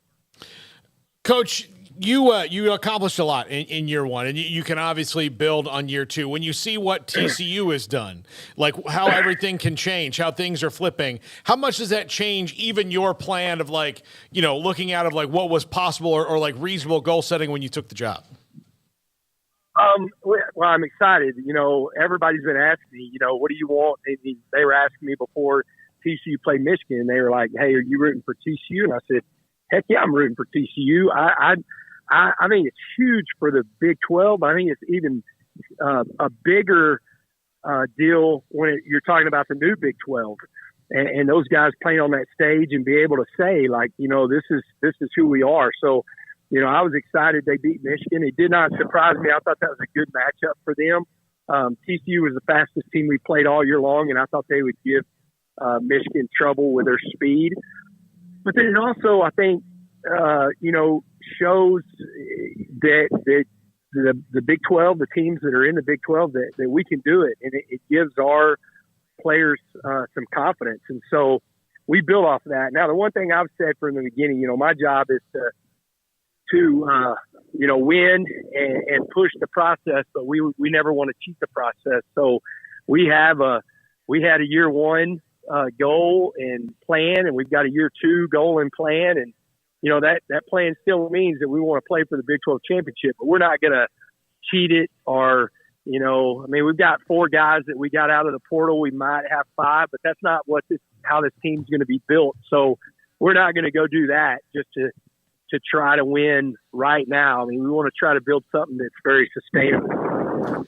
Coach, Tyree Wilson, unfortunately, didn't get to finish his career in Lubbock, healthy, and obviously had the unfortunate injury there at the end, declared for the NFL draft, which I don't think came as a surprise given how he's viewed. What was it like to be around that young man and see that, level of talent and commitment and just all that he brought to the table? And whoever gets him is going to be really good for their franchise. It's crazy. I kind of compare him. It's going to sound, because they're totally 2 different dudes size-wise and position, but he reminds me a lot of Jalen Petrie. He just plays with such a passion. He prepares for the game extremely hard. He's a phenomenal teammate. And so it was it was great to be around a guy like that. And you're talking about just like a leader that helped change our program. I mean, it didn't mean anything. TCU's fixed the score. The game's over. We've pulled our starters and they're fixed the score. And Tyree, I call a timeout, just to kind of re-emphasize to the young guys, like, hey, let's finish this game. And he literally grabbed our two defensive tackles and said, we're going back in. And I said, Tyree, you don't have to. And he goes, no, coach, we're finishing this game. And we get a fourth down stop, and then we go down to score, to end the game with a little bit better score. It didn't matter because we got beat. But that's just kind of the guy he was. And for a guy that everybody knew is going to be and should be a first-round draft pick, that says a lot in this day and age of leadership and wanting to play for your team. Joey, college football's landscape in the last couple of years has changed in many ways. We had Rhett Lashlee on at SMU, and obviously the now December signing day is the signing day. There's still whatever can trickle in. I don't want to use that as a negative word in February. What right now, when you have visits or whatever, is it right now the focus, even though your main focus is on high school players? Is it on the transfer portal right now? It was right at the end of that, going into that signing day. I mean, we had a couple of high school kids come in on that last visit, and we had a couple of transfers come in with them.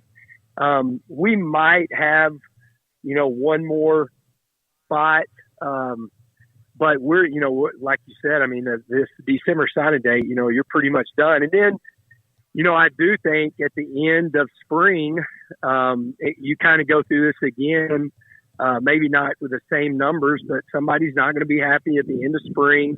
They're not going to be where they want to be. And then you possibly have to look to replace them in the portal. And so, the spring brings another recruiting cycle.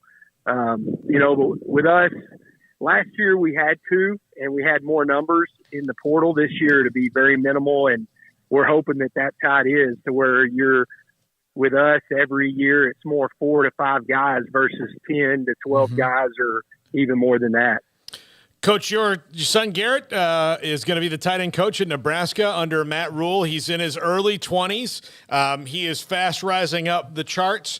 I know that you are busting at the seams with pride about that. How young, though, because, known him a little bit and heard about his football mind, how young would he have been that you could have comfortably said, call plays right now in this game? Because he seems to have a knack. Well, it's going to be interesting because in the next week or so, if Carolina doesn't try to keep him, so we'll kind of see what kind of is in store for him. But I'll never forget, I was talking to Lincoln Riley. I almost said Garrett Riley. I was talking to Lincoln Riley when we played him at 19, and he was asking about Garrett. And I told him, I said, I promise you he's in the higher group of coaches in this building when it comes to coming in this game, that as far as his knowledge of the game. I mean, I know I'm a proud dad, but I've never seen anything like it. I mean, he's I always say everybody's kind of like Rain Man. Like I think he's got a photographic memory, the things that, he can put in, but then, he's one of those guys. He's a coach's kid that grew up in a locker room and understands relationships and understands how to treat people. And so I think, coupled with the knowledge of the game, it's funny. He goes, golly, Dad, I'm getting a lot of hate on social media. And I said, well, fuel the fire. That's awesome. I mean, copy a couple of them and save them, and anytime you're feeling whatever, I said, that'll get you pissed off a little bit. But I almost wanted to tweet out, hey, anybody that wants to get on the board and talk X's and O's with this young guy, I got money that I'm betting on him. And I say that because the kid he's different. Whenever he came and visited me, he literally broke down every single game that Kitley called last year. And when Kitley would come into the office, he'd be going, Coach, why'd you release the back right here? Or why did you go here? And he had it like all of our whiteboards were covered with all of Kitley's offense. And he literally is just trying to figure out, what Coach was thinking. And just eat up with it, man. And I can't be more proud of him. His sister might be more talented, though. That's the scary thing. Talented family there, talented family. And hey, for it anybody comes from the mama. Trust me, it comes from the mom. Right. Well, I mean, for him to know at least, I mean, people hating on social media, that comes with the territory. But I mean, they're hating on. They're not up for NFL or coaching jobs in the college football ranks or NFL or what have you. So he's doing okay. Doesn't need to worry about all of that. But Coach, I mean, you obviously had felt like you were prepared to take it a next step, and led to you taking over the program there in Lubbock. I know you felt ready for the opportunity and all of that, and everybody pretty much does when they take that step. But what kind of a learning experience was it still, as prepared as you probably did feel? Well, I always tell you, and I mean this, I mean, if I hadn't worked for Matt Rhule and David Rand, I would not be where I'm at. I mean, I learned so much from those guys, and the good thing is both of them are very open. You can ask them a lot of questions and they don't take it the wrong way. And it's not like, hey, what are you doing? But hey, explain to me what you're doing here. And so they really poured into me that way. You know, your surprises, the football side of it, and just the team part of it, none of it surprised. But, you know, just continuing to learn roster management, continuing to learn the college football landscape of today, like you're talking about, you know, is a big part of it. I mean, NIL is such a big part of it, the transfer portal. And so I think you're constantly learning. You know, I felt really prepared. And then the good thing is, too, now I've worked for three really, really good ADs with Gina Farmer and Mack and Kirby. And so I have some good people I can call whenever I'm, you know, don't know the answers. And, you know, when you build those relationships, that helps a lot also. All right, last question. I know you got to go. With Garrett, you said if Carolina doesn't try to keep him, so is there a chance they're going to maybe go back and forth with he in Nebraska? Well, I don't know if it's going to be back and forth. He's going to be he's still under contract. So it's one of those deals. Okay. What are they, you know, Carolina's got to hire a coach. Is he going to be the new guy? We'll kind of see from there. I mean, his plan is to be in Lincoln. He's you know, as soon as he can leave, then he's ready to go. And of course, Mama has already started looking for apartments and all that stuff that, of course, moms do. And so he's ready. It's just going to be when he can. And then if who does get the job, if they're going to try to keep him locked into that contract. So a lot of it's that, you know, it's just, you know, going through that stuff right now. All right, we have a fan. What? He's excited. I know that. I bet he is, and I would be too. A lot of Texas Tech fans that watch this show. Katie Rader, please let Joey know. Mega donor Katie Rader asked him to get 365 Sports a full-size Tech helmet for our background. So I'll be in touch with you about that. I got you, man. I got you. I promise. Joey, thank you. Happy New Year. We appreciate your Congrats, time. Great Coach. finish to the season. Joey McGuire, head football coach at Texas Tech, with us on 365 Sports. We're going to go into Mack Rhoades here in just a moment, Garrett, if you don't mind doing that. But a lot to chew on there as they finished the season, of course, very strong. They had lost 4 out of 5, and then they got hot. And then, of course, very impressive in their bowl victory as well. Yeah, they had a great season, and you know, you could tell there's a couple of those results that still sting a little bit. I would think that TCU has to be one of those games, certainly that stings a little bit. But no, I mean, a great overall year. You know, to get 8. You know, a couple things go differently. You're looking at 9 or 10 wins for year one. I mean, almost so good that you like it worked out better. You don't have these massive expectations, but the expectations are high regardless, and they're going to be, you know, even higher. You know, the longer he's there, and they've obviously got a lot of good going on right now. They'll have the new facilities that'll be there next year. Oregon visits them in like week 2, and they'll have the new facilities all set up by then. Recruiting wise, everything's going great. Got some big returnees as well, and just a lot of good vibes and electricity out there, so good for him and good for that program. We are now joined by Baylor's Director of Athletics, Mack Rhoades, here on 365 Sports, normally on Tuesday. But you were driving through, like, where on Tuesday, battling some sort of blizzard? I was leaving the Cloudcroft, New Mexico area, and yes, there was a full-on blizzard. So it was fun though. I enjoyed it. What was more of a blizzard, the weather, or kind of how things have gone lately with some just things not happening as well right now with some of your teams? That's part of this. That's part of this journey. It's part of this business. You're gonna go through some of that. I think for us,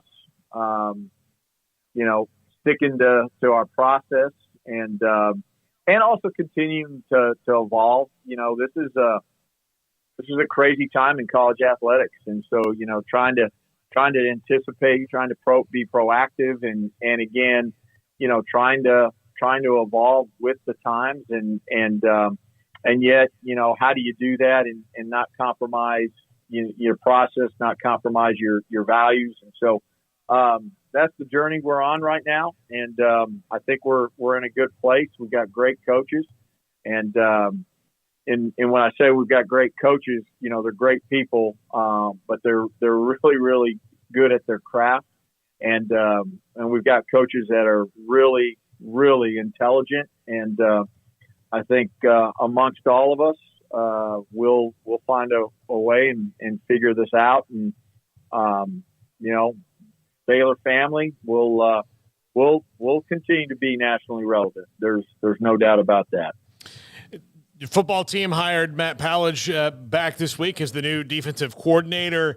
What is it like? You guys knew obviously the talent that he had when he left and went to Oregon after having him here. What is it like to get that done, make a hire that clearly is a great fit for the staff? He's been here, and he's a young coach that is so sought after, and bringing that into the fold.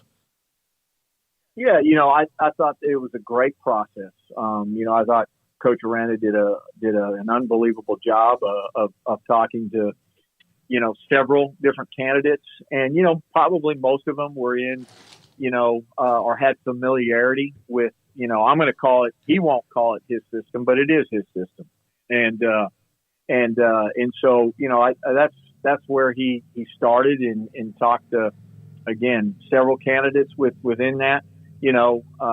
He obviously knew Matt, and there's a lot of things about Matt Powledge when we talk about intangibles, but priority number one was obviously the scheme, the X's and O's, knowing the system. I think the ability to grind and get better, and I think Matt is in a really good place right now, but I also think he has tremendous upside. And when you think about just the nuances, the culture fit just with the rest of the staff, he was extremely well liked here. His players would run through a brick wall for him. He was great in terms of connecting with them. And then I think he recruits at a high level. And so, to answer your question, I think for us, it feels really, really good. And I know, at least for myself, it does. And I certainly know it does for Coach Aranda. Mack, that was obviously a tough close to the season. Just the final month, the bowl game ended up the way that it did. How nice was it to have some of that positive charge from a couple of fresh faces like Powledge and Christian Robinson, to have the new signees that you did, and just kind of try to grab some positive momentum back? Yeah, Craig, I really appreciate that question, and I'm always going to be transparent and frank, and the last month was not any fun at all, and I hope the people that need to be part of that, that walk through that they understand that it wasn't any fun, and that it's at least motivation to know that we've got to do some things better. And, look, to be able to still go to a bowl game, and I think, that's where perspective is. Last month of season wasn't any fun, and yet, we still were able to go to postseason and play and extend the season, but it wasn't a lot of fun. And, I don't want to go through that again. And so how do you get better? How do you attack that immediately? And I certainly, that's what I appreciate about Coach Aranda most. He's gonna look and immediately address things that need to be fixed. And so, I think now a couple weeks later, 3 weeks later, as you mentioned, to chart the path moving forward with some new staff members, the addition of the new signing class, the 23, still in progress, still working on that. So I do think there's a lot of positive momentum, and it's good to feel that and to see it. Jerome Tang is in town tomorrow, 5 o'clock. Scott Drew's going to join us next. Who is that? Who's Jerome? Jerome Tang is going to join us at 5:25. Scott's coming up after you. It's not awkward because he's beloved. He's one of the former coaches who has gone to go do something that's a great opportunity, who's beloved. What will you say to him when you see him? That I love him. And that's probably about, I love him and I'm proud of him. And those are probably the two things that I will say to him. And because that's exactly how I feel. We wouldn't have won a national championship. We wouldn't be where we are as an overall basketball program without him.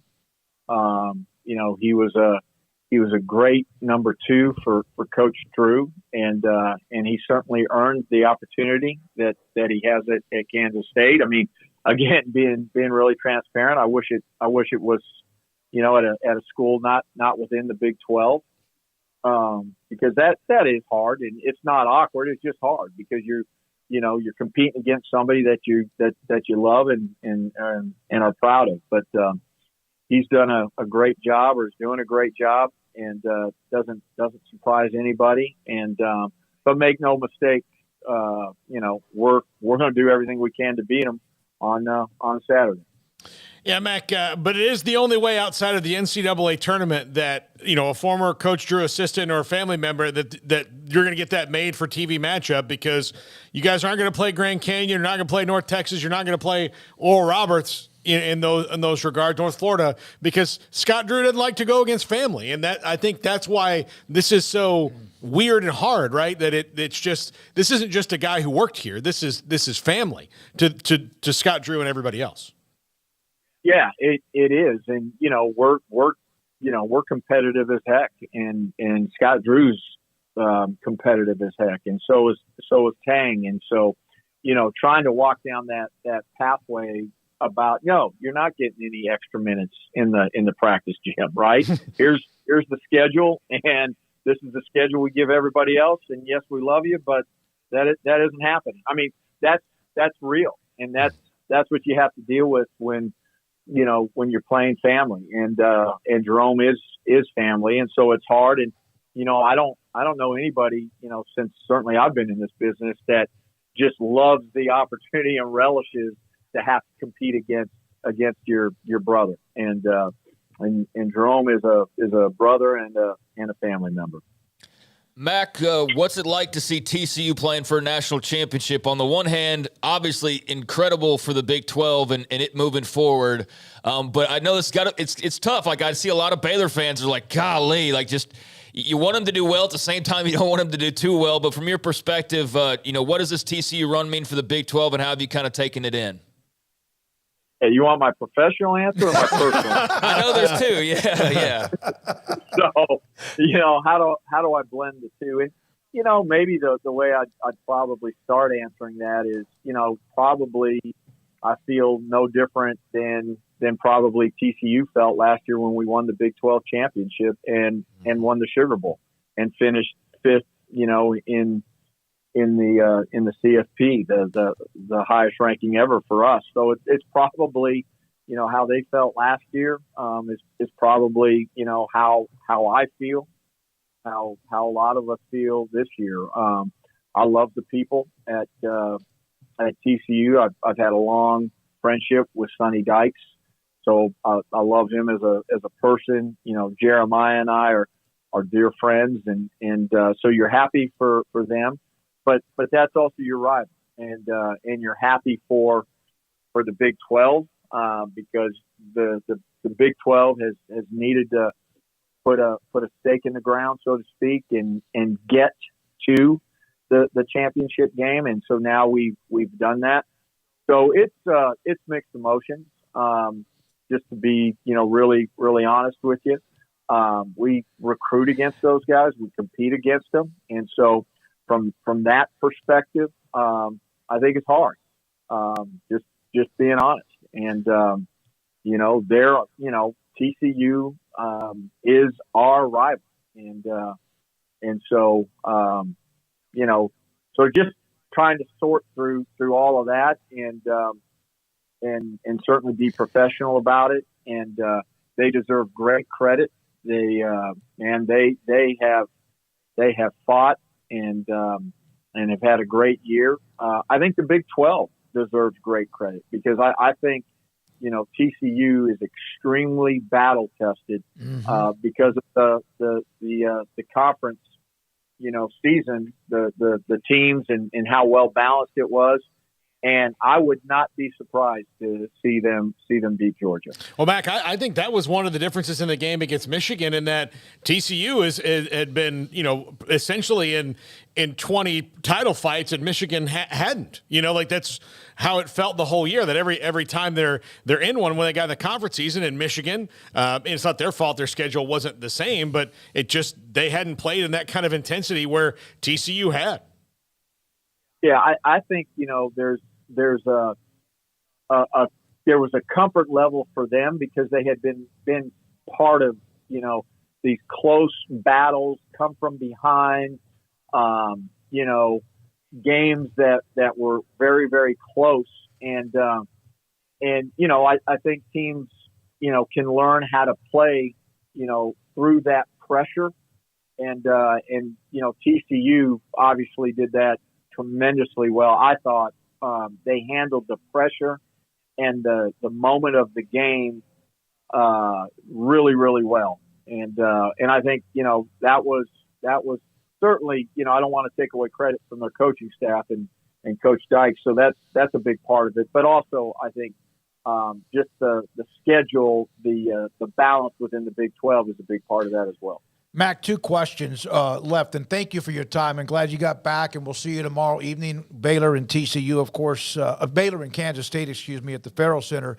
You and I and Paul and Craig have discussed Ray Edwards and the thought that she might be eligible by sometime this semester. And I saw what she posted. I think she was in a media session a couple of days ago. Obviously, a lot of frustration. How does this thing end, in your opinion? Yeah, it's a great question. I mean, I don't really know. Kentucky has the stance that they have, and without them changing that, I'm not sure that there's a pathway for her to play, and so that's where we're at, and it's a hard situation for everybody. I love Dre. She is a great young lady, young person. I mean, she's done everything that she's been asked to do.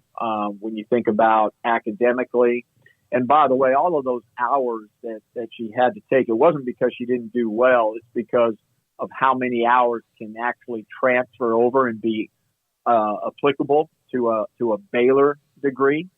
And so, when she transferred, she had to not all the hours transferred, and so she needed to make up some hours, and she did that and did it well. She's been a great joy for our team in the locker room, supportive, all of those things.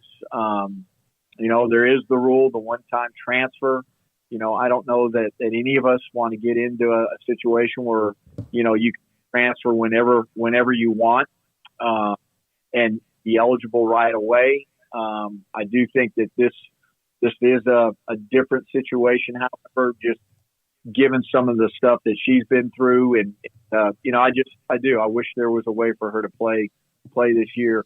not necessarily, because you will be better, and we certainly would be with her on the floor because she's also a great player, but really for her and just all of the work and everything that she's done to get to this point where she at least has an opportunity to play. Demar Hamlin, the news has been incredible over the last 3 to 5 days since Monday. How much did what happened Monday night in Cincinnati at least make everybody in college athletics, Baylor University and others, make sure that you have everything the way you need it? Yeah, it's a great question. One, I will tell you this. I really do truthfully believe that we have the best person in the entire country leading our health and wellness area in Kenny Boyd. And I think we're really tight and sharp and prepared. It's a lot of conversation that Kenny and I have throughout the year, every year, about, where we are in terms of our ability to manage, catastrophic, events like what happened on Monday night. But anytime like something like that happens, right, you'd be foolish not to self-check and say, okay, are we, man, is there anything to learn from this incident? Is there anything to glean in terms of getting better? And, that's certainly what we're doing right now. The Maryland football event, that tragedy, that was another moment. But this is an area, man, that you have to be constantly on top of. And, anyway, I think we're in a good place. We pray that it never has to be tested, but we also pray that if it does, that we're ready and we handle it in the most appropriate way. We've got great staff in that area. When we think about athletic trainers, we've got great doctors that support us. So I feel good about it, and man, just amen, and continuing to pray for Demar and his family. And what a blessing, that he was able to get up this morning and FaceTime and talk and breathe on his own. And we'll continue to keep him in our prayers. Mack, thank you very much for your time. I know it's been a long week. Appreciate your time. We'll see you tomorrow afternoon at the Farrell Center. We appreciate it. Thank you, gentlemen. Yep. Happy New Year. Mack Rhoades, Happy New Year, Baylor Director of Athletics. When we come back, speaking of the Farrell Center, tomorrow it's K-State and Baylor. And coming up next, Baylor men's basketball coach Scott Drew. At 5:25, K-State men's basketball coach Jerome Tang. This is 365 Sports. Riverbend Liquor and Wine, Lakeshore Drive and North 19th Street here in Waco. Look, you're heading out for the weekend. You're maybe going to have a social engagement. You want to stop by and get something, say your craft beer or locally craft whiskeys. They've got them there. Best selection of craft beers. And if it's Texas craft bourbon especially, they've got it. Balcones, Devil's River, they've got it. TX, Garrison Brothers is fantastic as well. They've got all that there, Riverbend Liquor and Wine. They've got great customer service, that speedy drive-through window I always talk about, and they're available on DoorDash. So if you're sitting around this weekend, don't have time to get out and need it brought to you, you can get it done on DoorDash at Riverbend Liquor and Wine. Lakeshore Drive and North 19th Street behind the bank. Check them out on Instagram. TFNB Your Bank for Life is the official local bank of Baylor Athletics. Find out why more Central Texas are making TFNB their bank for life. Sign up for our Edge checking and savings accounts to earn interest or cash back. With 5 convenient locations and an award-winning mobile app, banking has never been easier. TFNB Your Bank for Life. Member FDIC. Waco Custom Marketplace is your hometown grocery store with a full-service butcher shop and bakery. Hi, this is David Smoak. The butcher shop can take your customized orders for seafood, pork, and poultry and custom cut your favorite steaks from bacon wrapped fillets to T-bone, to bone-in ribeyes, cut specifically the way you want. They have Norwegian salmon fillets, catfish fillets, sliced ham or turkey and lunch meat, variety of cheese available, and several options of sausage links, fresh chicken breast or whole chickens, sliced bacon, pork chops, ground beef, marinated beef, and chicken fajitas, and always large briskets available, plus fresh vegetables. So the great product, customer service, and family tradition of the Bauer family continues at Waco Custom Marketplace, open Monday through Saturday. A full-service butcher shop and bakery available. Waco Custom Marketplace, 425 Lake Air Drive in Waco, or WacoCustomMarketplace.com. At Ideal MRI, we feel blessed to be part of the Waco community. We're a small family business here in Central Texas. At times like this, the cost of healthcare has never been more important. And unfortunately, significant illnesses and injuries still occur. And that's why Ideal MRI is open and here to serve you through this difficult time. So if you need an MRI, ask your doctor about Ideal MRI. You can schedule online in minutes at idealmri.com or call 833-IDEAL-MRI.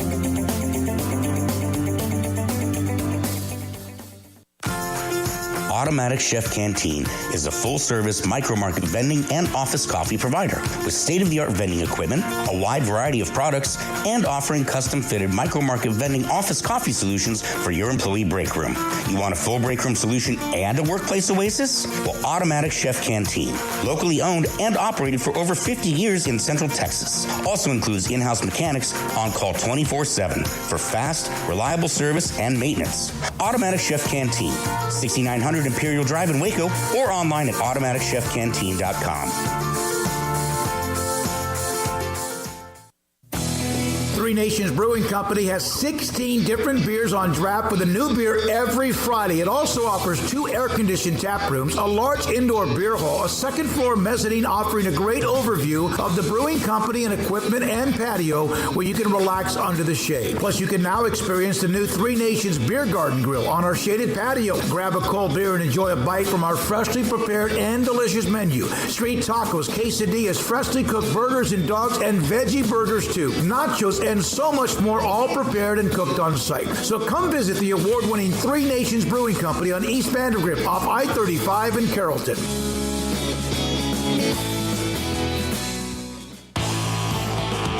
Welcome back to Sikkim 365 Radio. Are you a Sikkim 365 super fan? Then try out our premium subscriptions at Sikkim365.com.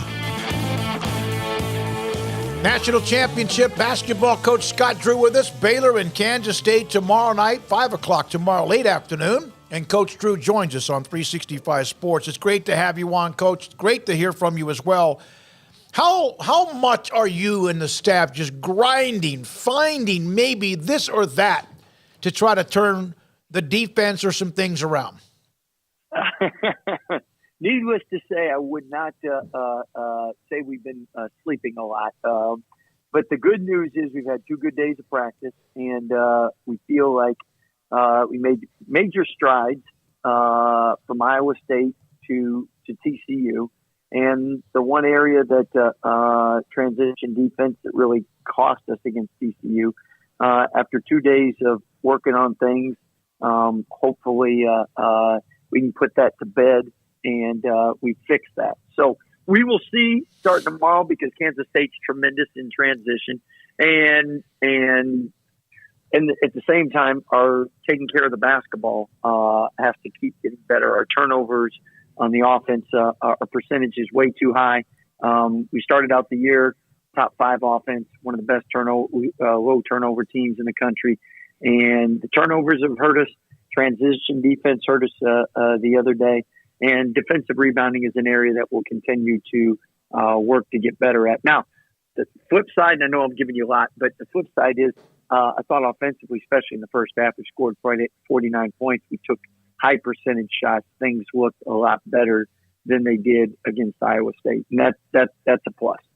Scott, this is the first time, I think, and correct me if I'm wrong, that you've played family, and your policy has always been it's great as long as it would happen in the NCAA tournament because you've never played your brother or Coach Driscoll, Grant McCaslin, Paul Mills, none of those guys. And now you have to because it's in the conference. Have you had to approach this one a little bit differently because of that? Because this is in almost 20 years the first time you've had to do this? Well, we know what he's thinking, and he knows what we're thinking, and he knows what our calls are, and we know what his play calls are. But I know sometimes people want to know, isn't that fun? Wouldn't it be great? And I'll tell you why it's not. I remember Scott Sutton was at Oral Roberts, and he was playing Sean Sutton at Oklahoma State, and Oral Roberts beats Oklahoma State, and Scott Sutton is crying after the game because he knows that Sean is just getting killed because they lost. And in sports, it's great, but at our level, it's also a business. And when you lose, how the other team feels. They don't sleep, they don't eat. It's not like people are saying they're doing a great job. So, coaches, you don't wish that on other coaches that you love. People that you don't know but you're not family with. I mean, that's the business. That's the job. But I mean, that's why, if we win, we're going to be really happy. And I know how Coach Tang's going to feel tomorrow. And I don't want him to feel like that. And I don't want his family to feel like that. Same thing. If he wins tomorrow, he knows how we're going to feel. So anyway, just to explain that for people that are like, well, why doesn't it really matter? That's exactly why. Because when you lose at our level, you don't sleep. You're miserable trying to figure out what went wrong and how you can fix it. And I mean, the winning is awesome, but the losing is really hard. Coach, having said that and taking tomorrow's matchup out of the equation, what's it been like to see the start that he's off to and the excitement he's generating? Well, besides when we play, it's been awesome because first, he's in the Big 12, and you want the Big 12 to do great in non-conference. Second of all, his family, you want him to do a great job as Grant and Mills and Driss, and he's done what I thought he would do. Now, a lot of people thought it'd take a couple more years, but they did an amazing job in the transfer portal, getting Noel back for his 6th year has really been key, and he knows about the Big 12, and in 2 Big 12 games, he's averaging 30 points, 10 assists, 5 steals. So he's phenomenal. If you got a phenomenal point guard, you're gonna have a chance. And then we know Keontae Johnson because we played him when he was at Florida, and he was the SEC preseason player of the year before his heart issue and instance at Florida. But I mean, he's another guy that would be in the NBA if it wasn't for that heart. And then Coach Tang did a great job finding Tomlin, who's a 6'10", great athlete that has only played basketball for a couple of years. And those 3 guys are guys that a lot of NBA people are talking about. And you have a great coach and great players. You got a great program. So Coach Tang and the staff have done a remarkable job, and so excited for them. Now, that being said, tomorrow it's in the Pharaoh. We got to take care of business. After this, we will be cheering like crazy for him. Scott, what is the protocol tomorrow? I think I saw a quote where Jerome maybe even said that, Coach Tang, and he's going to join us in about 30 minutes with that. Have you guys traded text? Have you talked to him? Have you seen him? I know they've practiced. What's going on with that? Yeah, so they've been here for a day and a half, and I'm going to see him before tomorrow. He actually saw my wife and kids. They ended up eating dinner at the same place. Marisso's the other day. So they've seen him, but I'll see him. We've been locked in and just trying to put our team in the best position to be successful. So normally about this time you've got most of Hayes in the barn, and so I'll get a chance to see him at some point. And you know what? When we announce him, hopefully the crowd gives him a great ovation. He's earned it. And after that, it's Baylor basketball, and we got to protect the Pharaoh. We got to get a win. And other than that, we'll be cheering like crazy for him. And again, he helped us win a national championship, helped us build a program, and our fans I know are so appreciative of all that he's poured into Baylor University. So I know we'll give him a good welcome when we do call his name. Scott, you mentioned a second ago about the 49 points you scored in the first half and offensively how you felt good about the team. Part of your offense has been that you have three really good guards that haven't gotten to play a whole lot of games together all right in a row. Yeah. This will be the second time you'll be able to do that. How long does it normally take after you have those little patches of injuries here and there to feel confident that especially three players with similar skill sets that are going to be asked to do similar things find their rhythm together? Well, I think first, Josh, Keontae, Langston, three freshmen, each game in each practice, they grow and they get better. And that helps us. At the same time, the veterans got to get reps with them so we can blend new with old. And chemistry is everything. You could I know we had, Waco Dancing with Stars. And if you're trying to win that competition, you got to practice with your partner. You don't practice with your partner. You can both be great dancers, but if you're doing one step, they're doing the other step, you ain't winning.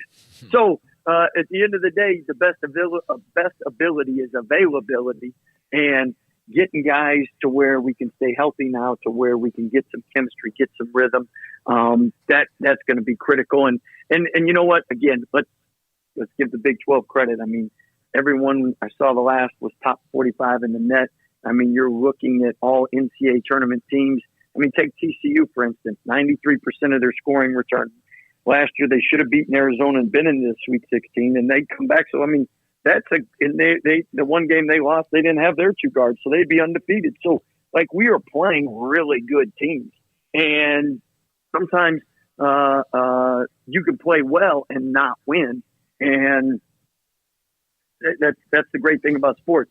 You win a game by 1 point and everything is hunky dory. You lose by 1 point and the world's falling apart. Yeah, it is. Scott, I want to compliment you on the last play. I know it didn't work because of a great block, but you dialed that play up to Keontae. It worked perfectly, except the fact, of course, the defense of TCU was there. How many options do you have that you have to decide in a short amount of time that you're going to use in that moment? Probably four. And I thought you look at it, Mike hits a huge three over Josh, and Josh has great defense. O'Bannon hits a huge jump shot over three guys. One key went by and the other two contested it, and then we missed the layup. So normally you would say you're going to make the layup, miss the three, or miss the tough two. But they made a great play at the rim to block it. And I thought we executed great down the stretch. Caleb made a great pass, Josh a great catch, and then they executed the play well. But at the end of the day, we know why we lost that game, and hopefully we can fix the turnovers, transition defense, and improve defensive rebounding. And then you're not in a one-possession game, because a one-possession game, anything can happen, as we all know. Scott, thank you. We'll see you tomorrow. Thanks for your time. Good luck. Hey, I need you to keep Tang on the phone for 5 hours. Just wear him down. I think they're coming to practice. Ask him everything. So, but Baylor fans, when they do announce Coach Tang, I know I'm going to be clapping for him. So after that, you don't have to clap for him anymore. All right, but if we announce him, we'll clap, all right? We'll keep him up late. We will absolutely do that. Thank you, sir. Appreciate your time as always. Great to have Scott Drew, Baylor with the home game tomorrow afternoon at 5 against K-State. Do we start just reading Shakespeare patches and get him what his thoughts are in that? What's going on? Well, I think we asked him his favorite color, but I'm pretty sure that's lavender at this point. So that, I don't know how long that would take for to keep him on the phone to answer stuff like that. But yeah, that'd be nice, right, for Drew and company to wear him down, because he is on a really hot streak right now. It was a big win over Texas, and they've just got a lot of good positive momentum going on at the moment. So did want to make mention, former Virginia quarterback Brennan Armstrong, according to On3, looks like he could and it's not official yet, but could be heading to NC State. Okay. So Kevin Leary was sticking in the ACC there, but like I said, not official. But according to On3, looks like Virginia's Brennan Armstrong could be committing to NC State. So thought that was noteworthy, and that's one of the remaining quarterback dominoes that has not dropped yet. A lot of them already have, but that is one that has not. So that would be obviously of interest. I thought Spencer one drops in front of them in here pretty soon. I thought he and Spencer Sanders would go pretty quick. Like Sam Hartman did. I thought. By the way, I had Robert Allen. I was trying to get him on, and it was a bad day to get him on. We're going to pick his brain and a couple others that cover Oklahoma State on early next week if we can about what's been going on there. So yeah, I mean, I too thought Spencer Sanders would be somebody that got picked up a little bit quicker, and I know he was dinged up during the year, but that's why I asked the other day is he injured and we just don't know about it, like an injury more than just what's publicly known, because I don't understand it either. I mean, I get that he's not necessarily the total package in a first round NFL draft pick at quarterback, but I mean, we're not trying to win the NFL championship here. We're not trying to win a Super Bowl. We're trying to win games in college football. And I think a healthy Spencer Sanders with confidence in tow, is a really dangerous and fun weapon to have in these ranks. But yeah, I don't know what's missing there. Whether it's those areas or maybe a desire to stay. I don't know. It's bizarre to me. It is. When we come back, Sean Merriman, former San Diego Charger and Buffalo Bill, his thoughts about what he's seen this week with Demar Hamlin, and also extreme fighting, the lights out extreme fighting at an event and what they're doing. He's putting that thing out there big time and nationally. He'll join us next. Thanks to Josh Rimmer. This is 365 Sports. IdealMRI.com in the Central Texas marketplace, just off of I-35 on just the west side of 35 in the southern part of Waco. Dr. Rob Maxey, and I remember it was several years ago when I was first contacted about learning about what they do. And what I learned very quickly is, first of all, the machine they have, the MRI machine, is first class. It is elite. It is the highest of all technology you could ever imagine. I've been in it for my shoulder, I've been in it for my abdomen, and I've been in it as well for my neck. And it is fantastic. In fact, by the end of the day, and one time I went there in the evening, and by the end of the day, I had Dr. Maxey contacting me and telling me about what was going on and what he saw. $497 or less every single time, not once, and then next time twice as much, but $497 or less every single time. You get what you need. You get the evidence. The cost is $497 or less for an MRI. That is fantastic and very, very low. And this, of course, Ideal MRI in the Central Texas marketplace, idealmri.com. We're now joined by Sean Merriman, lights out extreme fighting, and former San Diego Charger and Buffalo Bill, now the LA Chargers, on 365 Sports with Paul Craig and David Smoak. Sean, thank you very much for your time today. Thanks to Josh Rimmer for setting this up as well. I'd like to, if you don't mind, start. I've seen you make some comments about what the NFL has learned with Demar Hamlin. Incredible news earlier today. Your thoughts about the week of what's happened with the Buffalo defensive back? Yeah, well, first and foremost, I was shocked, right, to say the least. I think that for all of us playing the game of football, we know that there are consequences to the game, right? The physicality of it, sometimes it can be violent and unforgiving to your body, but you can never count on seeing anything like we saw Monday night. I mean, it just it'll rattle any current or any former player that it was devastating. But the city of Buffalo, man, the love of the fans there. There's no better fans than the way they did that. And yes, I do believe that the NFL did as best they could. I thought they handled it well regarding the situation. Sean, you mentioned the city of Buffalo. What was it like? You played your last couple of years there. What's it like with that fan base? It does seem like they are a real community. We've seen them through a couple of blizzards this year, helping people out, and they just it seems like it's built, ingrained in that city. It is. I mean, it was one of the best experiences of my life, and I was fortunate to go there because you hear about the fan base, you see them now because of everyone's on social media with the Bills Mafia and so forth. I'll tell you, living in Buffalo feels like family. It really does. They have that sort of support and care for their players, and more importantly, man, it's a great organization, and the look on Stephon Diggs' face and Josh Allen's face during that time is what really shook us most. I think that we all saw it on TV, but we didn't know the severity of what was really going on. But their face told it all. How much do you miss the game? How much do you miss being able to suit up and go out there? Not much now. I like waking up in the morning and feeling good, not having to drag myself out of bed and taking a hot shower in order to get normal. But the game is special, man. And you play the game as hard as I possibly played when I did. Then you walk away with very little regret. You say, look, I played as hard as I possibly could. You always miss it, right? Around training camp, you start smelling that fresh cut grass. You want to get back out there, and you watch offensive linemen go and cut block with you guys, and you don't miss it anymore. So, good deal. Sean, you the Lights Out was your nickname for how you played the game. Lights Out Extreme Fighting. You have this the first internationally streamed Lights Out Extreme Fighting event taking place a week from tomorrow. I know you got into this. You are this is something that you're an ownership of this and what you're doing. Give us an idea of how you started with the love of this and also the event coming up.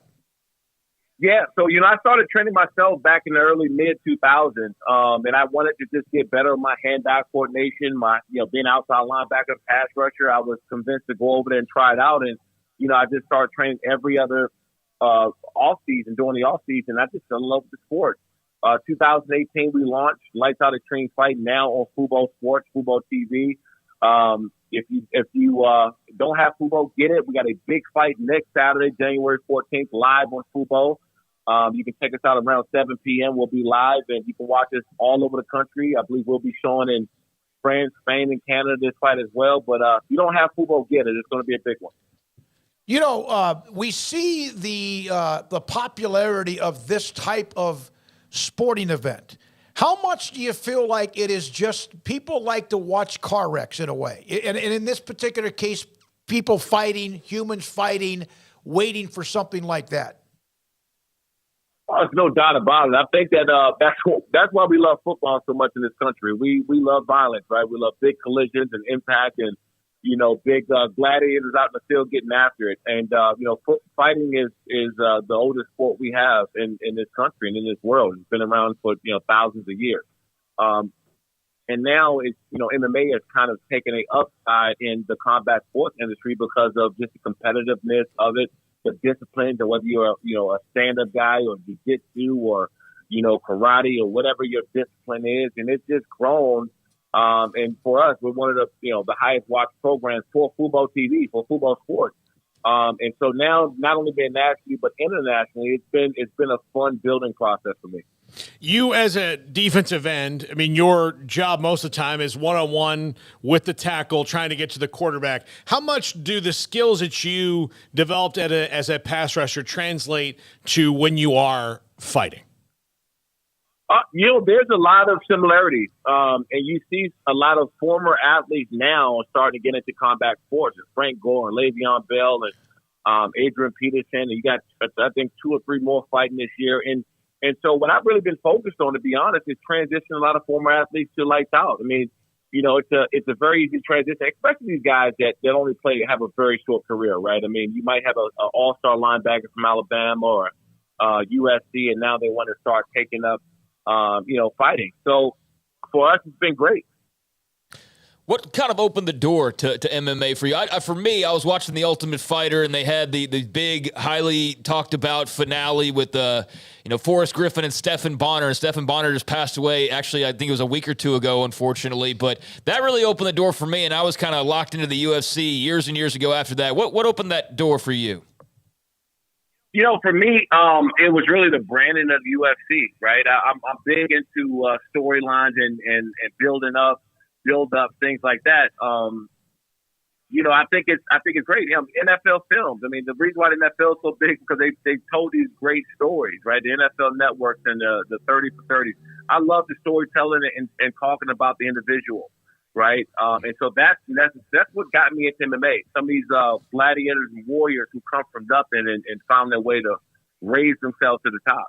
Did you ever use that yourself, training to be a defensive lineman? Oh yeah, absolutely. And in fact, but I started with Jay Glazer, over there at Fox, and Randy Couture. That was my very first day. And I started to use my hands more and more. And that's 2006 season. I came out and led the league in sacks. And, it was just really me being able to use my body and leverage and being able to turn the corner on those big old offensive linemen. And I just felt very comfortable doing that now. Who was your toughest test as a pass rusher? The one that that when you did get past him, you really, really did feel accomplished. So you can go all the way back to Orlando Pace, Willie Rowe, Walter Jones. I had to see Marcus McNeil every day in practice, so that wasn't fun either. So, playing those guys like that, it made me better because they were just, not just athletically gifted, man, but these guys had that it factor, that mean, that toughness, could play the pass very well, but also back when I played, they were running the ball a whole lot more, and those guys can run block as well. Sean, what do you think about what the Chargers have going right now with Justin Herbert, 10 wins? How do you feel about the direction of the franchise? It's always going to be chatter, right? And, people talk about Brandon Staley and Lombardo, the offensive coordinator there, but for those guys to get into the playoffs this year after the amount of injuries that they had, starting in, when Justin Herbert hurt his ribs early on in the season, and then you got Joey Bosa going down. Your starting left, all-pro left tackle goes down for basically close to the whole year. Khalil Mack goes down. I mean, just injuries left and right. And if somebody told you that all those guys were going to go down and they still were going to have a possibility to play for a fifth seed in the playoffs, no one would believe. Sean, Craig brought up the Chargers and the Bills. How much does the Damar Hamlin story, after the team has to figure out, get back focused on the game? Obviously, the news today was incredible. How much of this can be a rallying cry, or how much of what happened this week can be draining? I think it can only help. We've seen some catastrophic things on the field. I have too. Guys leaving off in the stretcher and the ambulance. The difference is in this situation, you see in those guys, they have the thumbs up, right? Hey, I'm okay. I'm good. Go out there, win the game for me. But to see your teammate hauled off in the ambulance, he's not responsive. I don't know if I can go out there and continue the game. That's a complete different beast there. But to hear the news today and him asking if they won, I mean, that's, the first words of you waking up, being able to breathe on your own, you want to find out the team won. That would give me the inspiration and motivation to go out and play the rest of the season. Honestly, do you feel like there's anybody that was there in that moment that really maybe in the thought all about Damar, but also then what they want to do in football the rest of the way or not, as far as their career? You have to think about that. I mean, everyone playing the game of football knows that there's some kind of repercussions, right? You can't just slam your body around for 60 minutes or a decade and not have anything. It's just impossible. But there are always a risk and reward, right? It's obviously the financial reward, but most of us, this was a childhood dream that we get a chance to live out, right? Now we're getting paid a lot of money to take care of our families as well. But that has to run through your head like, hey, this is possible now. No one, I don't think anyone before we've seen Monday night that something like that is even possible happening until you see it. Now, I want to ask you, I saw a video because getting ready for this segment, and we appreciate you being a part of this show. We really do. Sean Merriman, again, lights out extreme fighting in the huge event on January 14th on Fubo Sports. Did I see Jorge Masvidal as someone that was also a part of this at one point? No, he's not. I think he may be doing his own thing, some bare knuckle, something like that. But yeah, we have a lot of guys that will have an opportunity at the UFC when they're done with this fight. And we stacked this card with 10 fights, so we'll be live on Fubo Sports Saturday, January 14th, around 7 p.m. And check us out. But this one is going to be probably our biggest one up to date. Well, good luck with it, Sean. I appreciate it. I think that what you've done is incredible. Obviously, the career you had in the NFL with the Chargers and Bills was fantastic. And I know you got a lot going on, and appreciate your time today. And again, it's January 14th, Riverside Municipal Auditorium in Riverside, California, Football Sports, and the first internationally streamed lights out extreme fighting event Thanks for your time and have a great weekend. Thanks, guys. Thanks for having me on. You too. Sean Merriman, Lights Out Extreme Fighting. His nickname was Lights Out. A hell of a player. Mm-hmm. Big, strong, kind of a defensive end linebacker type. And it started this deal, and it's January the 14th coming up. Thanks to Josh Rimmer. Josh is somebody we've met. In the years that we've covered the Super Bowl, he was working as what you call someone that would help distribute the personalities, players, personalities, actors, whoever that were at Radio Row. And we appreciate him for reaching out to help us with Sean Merriman. Again, that's January the 14th. When we come back, Jerome Tang, Kansas State men's basketball coach, and we will tell him that Scott Drew has asked us to keep him on up until like 2 o'clock this morning for the game tomorrow night against Baylor and K-State. This is 365 Sports. With so many companies and policies out there, it gets so confusing shopping for insurance, and I never know if I'm getting the policy that's right for me. Luckily, I met the team at the Natio Group Insurance Agency. With the Natio Group, you can go to one company and get access to coverage options from many insurance carriers, and you get to speak to a real person about your specific coverage needs. With the Natio Group, I know I'm getting the right coverage at the right price. If you need insurance, talk to the experts at the Natio Group at 1-800-258-8302. Stepping into a new pair of boots is great, but stepping into the boots of a U.S. Army officer can also add confidence and leadership skills to your son or daughter's career path. There are more than 150 occupational specialties to help them find the best fit for their future. See all the things your son or daughter can achieve in our boots at GoArmy.com. U.S. Army Waco Recruiting Company, 254-598-8131 or 254-776-1543.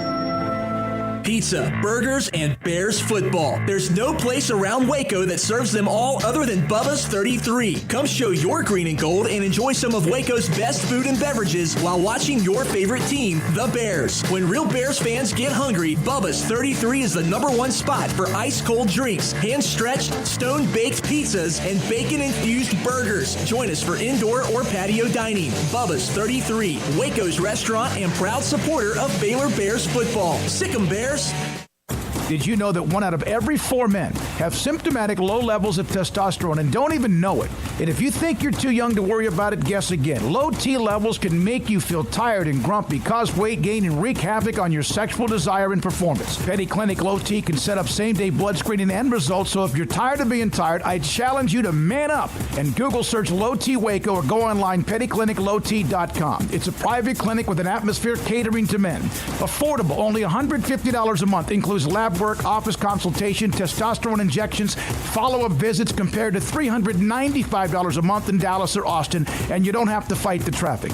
Petty Clinic Low T is board-certified physician consultations, will provide the best form of brand-strength testosterone available. Contact Petty Clinic Low T today, just off Highway 84 and Old Hewitt Drive in Woodway. Petty Clinic Low T, helping men become the high-performance men they deserve to be. PettyClinicLowT.com or Google search Low T Waco. Baylor Scott and White, Southwest Sports Medicine and Orthopedics, the team physicians for Baylor Athletics, diagnosing and treating all sports-related injuries, including concussions. These specialists also provide orthopedic services for athletes and non-athletes alike, whether it's knee or shoulder pain, hand or wrist injury, orthopedic spine care, and even an arthritis and total joint clinic. Trust the doctors Baylor Athletics trusts. Baylor Scott and White, Southwest Sports Medicine and Orthopedics wants to get you back in the game. One size fits all. That may be all right for an adjustable belt or cheap sunglasses, but when it comes to your financial needs, no one wants a one-size-fits-all strategy. Ben Erlinson, your Edward Jones financial advisor, knows that his most important goals are yours. That's why he takes the time to understand your needs, knowing you. That's how Edward Jones makes sense of investing. Ben Erlinson, 100 North 6th Street in Waco, 254-759-8533. Edward Jones, member SIPC. Welcome back to Sikkim 365 Radio. The 5 o'clock hour is brought to you by Edward Jones and financial advisor Cam Heathcott. Edward Jones, making sense of investing. All right, let's... Now, here's David Smoak, Paul Catalina, and Craig Smoak. I'm going broke here. Yeah. You know what you've done? You've delayed the intro to our names. It's all about the music, Smokey. You just gotta let it roll. Let's do a real quick wrap, and I think Jerome Tang's ready for us now a little bit early, is the 4 to 5 college football stories. I'll start with Marvin Mims, Oklahoma wide receiver, headed to the NFL. We know that one. Give me the other two to update everybody who was not perhaps with us at the start of the show today. Marshawn Lloyd, right? Yeah, South Carolina to USC. Craig? I'm trying to think. That was like 2.5 hours ago. Whittington, Texas is going to stay another year. Yeah, Jordan Whittington's coming back to Texas for another year. Marshawn Lloyd's going from South Carolina to USC. Help me out here. I mean, like I said, help me out here, guys. Snacks. Lorando Johnson's going. I mean, this is really well put together. Lorando Snacks Johnson's going to Arkansas from Baylor. Yeah, I don't remember what else. I'll tell you this. Here's one.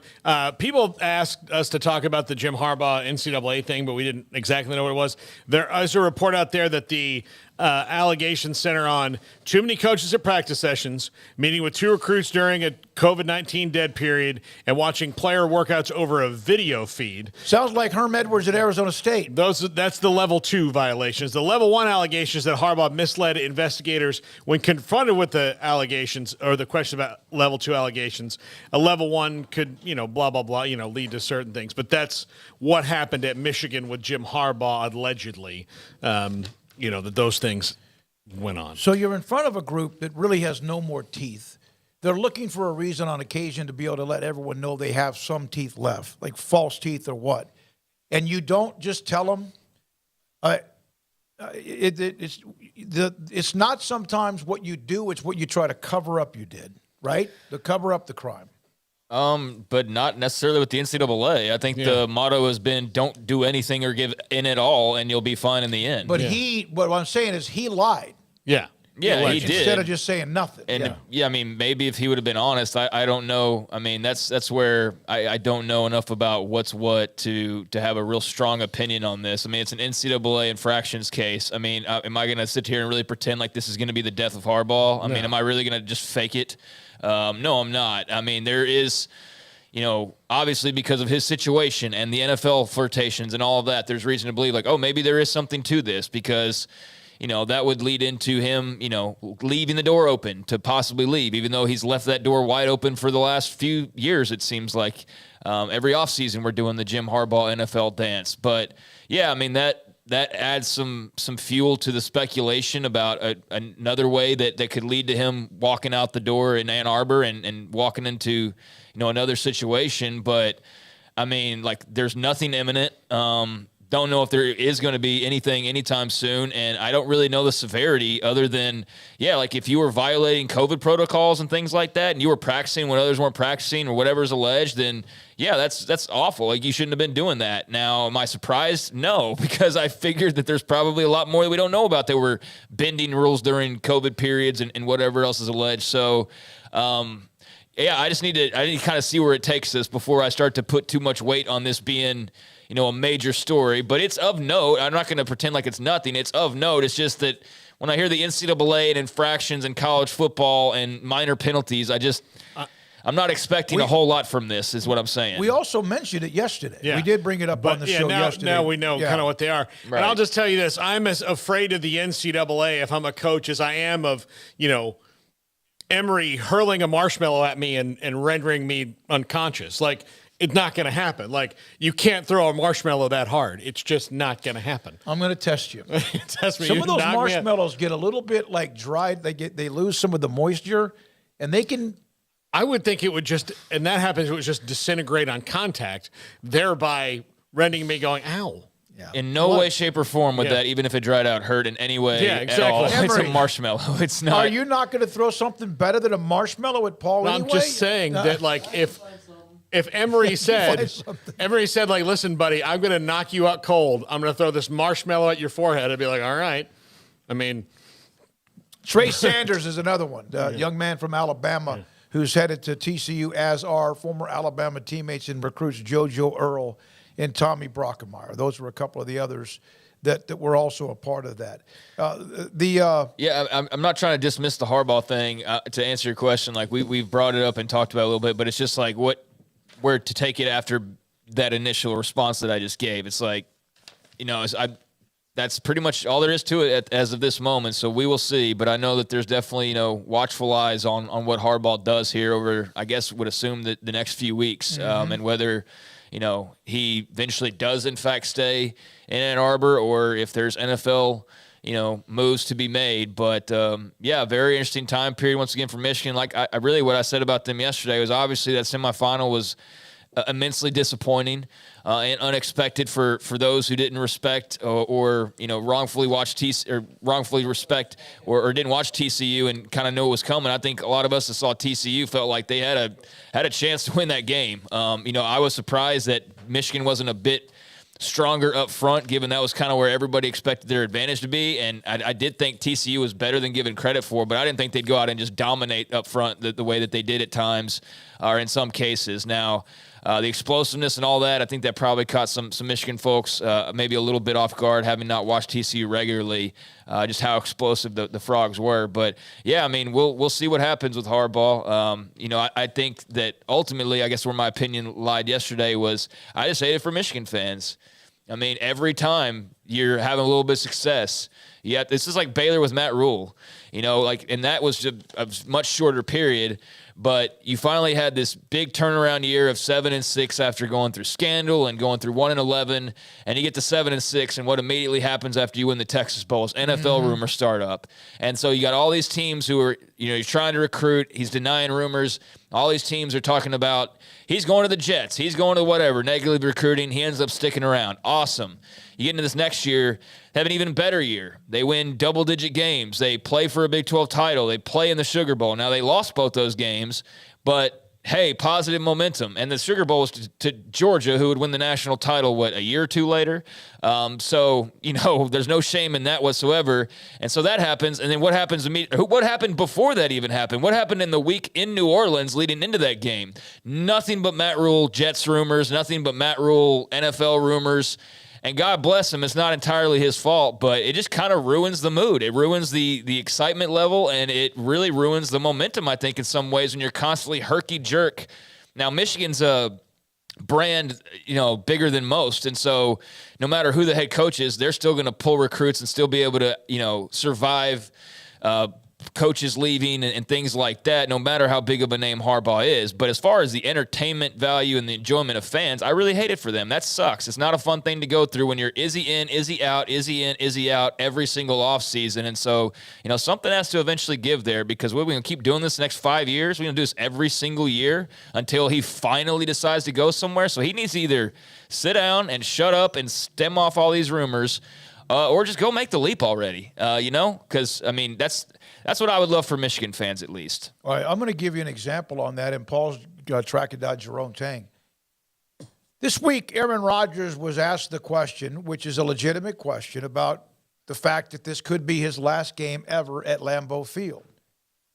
And instead of him, in a way, as they're focused on trying to make the playoffs at 8-8, if they beat Detroit, they're in. They've made this tremendous run. They were 4-8. They're now 8-8. They play the Lions, who are 8-8. And if they win, they're in. And instead of him just like focusing in on, this week, this is what he does.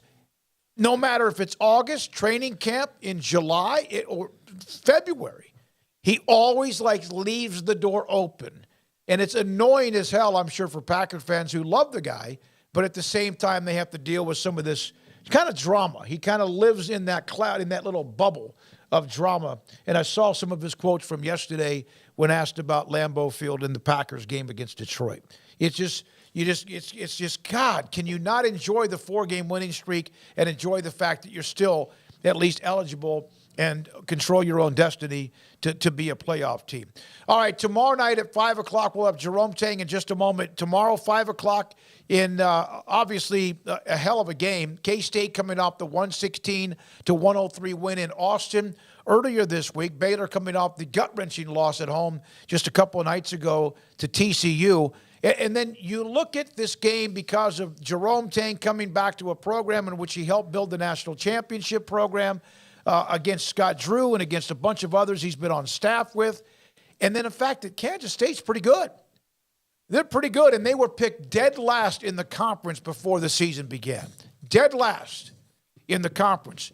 Not much difference than maybe TCU, and not dead last, but close to it when it comes to football. And look what they did in their run to playing on Monday for the national championship. I know that Coach Tang will call me back here in a second, and so that's why I came and sat down, so I would have to stand up again and make it awkward. Because that's how things work, you know. We'll get him. We're going to keep him until 2 o'clock in the morning. Big 12 tomorrow. Texas plays at Oklahoma State. Obviously, the news yesterday on Chris Beard coming off the loss as well to Kansas State, where that team is. Iowa State at red-hot TCU. Kansas plays at West Virginia. The Mountaineers and Bob Huggins are 0-2. And then Oklahoma has lost a couple of just heartbreaking games. They're in Lubbock against Texas Tech. And the Raiders, Red Raiders and Sooners both need a win. That's a 6 o'clock game tomorrow night at the United Supermarkets Arena in Lubbock. So, by the way, did anybody I wasn't not listening, but I don't recall, even though it was 10 seconds ago. Did we bring up the hamburger part of the hardball stuff? No. Yeah, like he bought a hamburger. That was part of the violations. Like, I mean, that's what I'm saying. Like, I mean, how severe are these really going to be? That was part of it, was that he, bought a hamburger that he wasn't supposed to be buying for somebody he was supposed to be buying it for, and like, that's kind of the, one of the funnier parts of the allegations, I guess, and that a lot of people have had fun with. But yeah, I mean, let's see where that takes us as far as him and the yearly flirtation. But obviously, if he sticks at Michigan, that's a program that's got a good thing going right now, and obviously that was a disappointing loss, but he's a hell of a coach. There's no denying that. How soul-sucking must it be to be an NCAA investigator sometime and be like, I clerked for Judge Alito. I mean, just how about there's that, but you do all that work for what half the time? There's no real payoff for it. I don't think most of the time after all of your months of investigation or whatever it is that you're doing in your role. That just seems like it would be pretty frustrating. Like, yeah, we're going to go bust this guy. What was he doing? He was buying a recruit a hamburger. Kill him. Like, I mean, but I know there's more to it than just that. But I do feel like that particular point really left a lot of people eye rolling, as they do already when they hear the term NCAA, unfortunately. Yeah, but see, those are the things that, if there was something, again, monitoring or having practices during COVID, and Arizona State got thumped for that. Eventually that was part of, not all of, but part of what got Herm Edwards and a lot of staff, remember, were fired because they were bringing guys in during the time they weren't allowed to be on campus, and that was wrong. But buying a guy a burger, in this day and age where someone's driving around, whether it's in a Lamborghini or passing out, huge, great, good-looking luggage to teammates or whatever else, and $3 million and a burger. That's kind of the silly part of the NCAA. But from where though? Oh no, that could have been. I mean, it wouldn't have been Whataburger. No, not yet in Michigan. I mean, it's owned by a Midwestern company now, so you never know. I mean, who knows where he was though when he bought that burger? I mean, he recruits nationally, so he could have been anywhere. But it could have been. Like maybe it was at like a fancy place, and people like, hey, look, you want to throw a White Castle at a kid? Look, we can't stop you. But if you're going to go in and out, Whataburger, something like that, then that's where we draw the line. This is what that's the bagels and no cream cheese. The bagels and no you remember that rule? Do you remember that rule they had? Yeah. You can have bagels and you can have cream cheese because I've had a bagel one time because it was the only food available in a hotel lobby because everything else had been eaten. And I wasn't a big fan of them. I'm just not a big fan of them at all. So tomorrow, just after 5 o'clock at the Farrell Center, Kansas State and Baylor. And K-State, and a longtime friend of us and the show, head coach Jerome Tang joins us on 365 Sports with Craig Paul and David Smoak. Good afternoon, sir. Sir, come on, man. What's going on? How are we doing? We're doing great. It is fantastic to have you in town. I got to tell you something before we start. When I called and left you a voicemail and it said it's a great day to be a Wildcat, I was tripped out for a second, man. I've known you a long time, Jerome, and I knew it. It just when you hear it, it was a little strange. Yeah, I get those moments myself. I bet you do. Scott Drew was on a few minutes ago and said that we are supposed to, and he demanded that we keep you on the phone for the next 6 to 8 hours. Oh man, that sounds like Scott right there. I saw a quote from you, I think it was a day or two ago, about the protocol in this being so unique with you coming back. Other coaches have come back and played against you, but this is different because Scott's never coached against somebody really that was a part of his staff. It's family. What have you learned? How does this go down? Man, I don't have a clue. I just what I know. I know once the ball is tipped and the game starts, it's a game, right? And we're going to compete. It's just like if we were playing golf or out on the court hooping or cards or whatever. It's a competition against two people, and when it's done, we're going to go back to, it's going to be the great relationship that we have. It's just having never done it before, and never being back on the other side in a place that I just love, and with people that I love.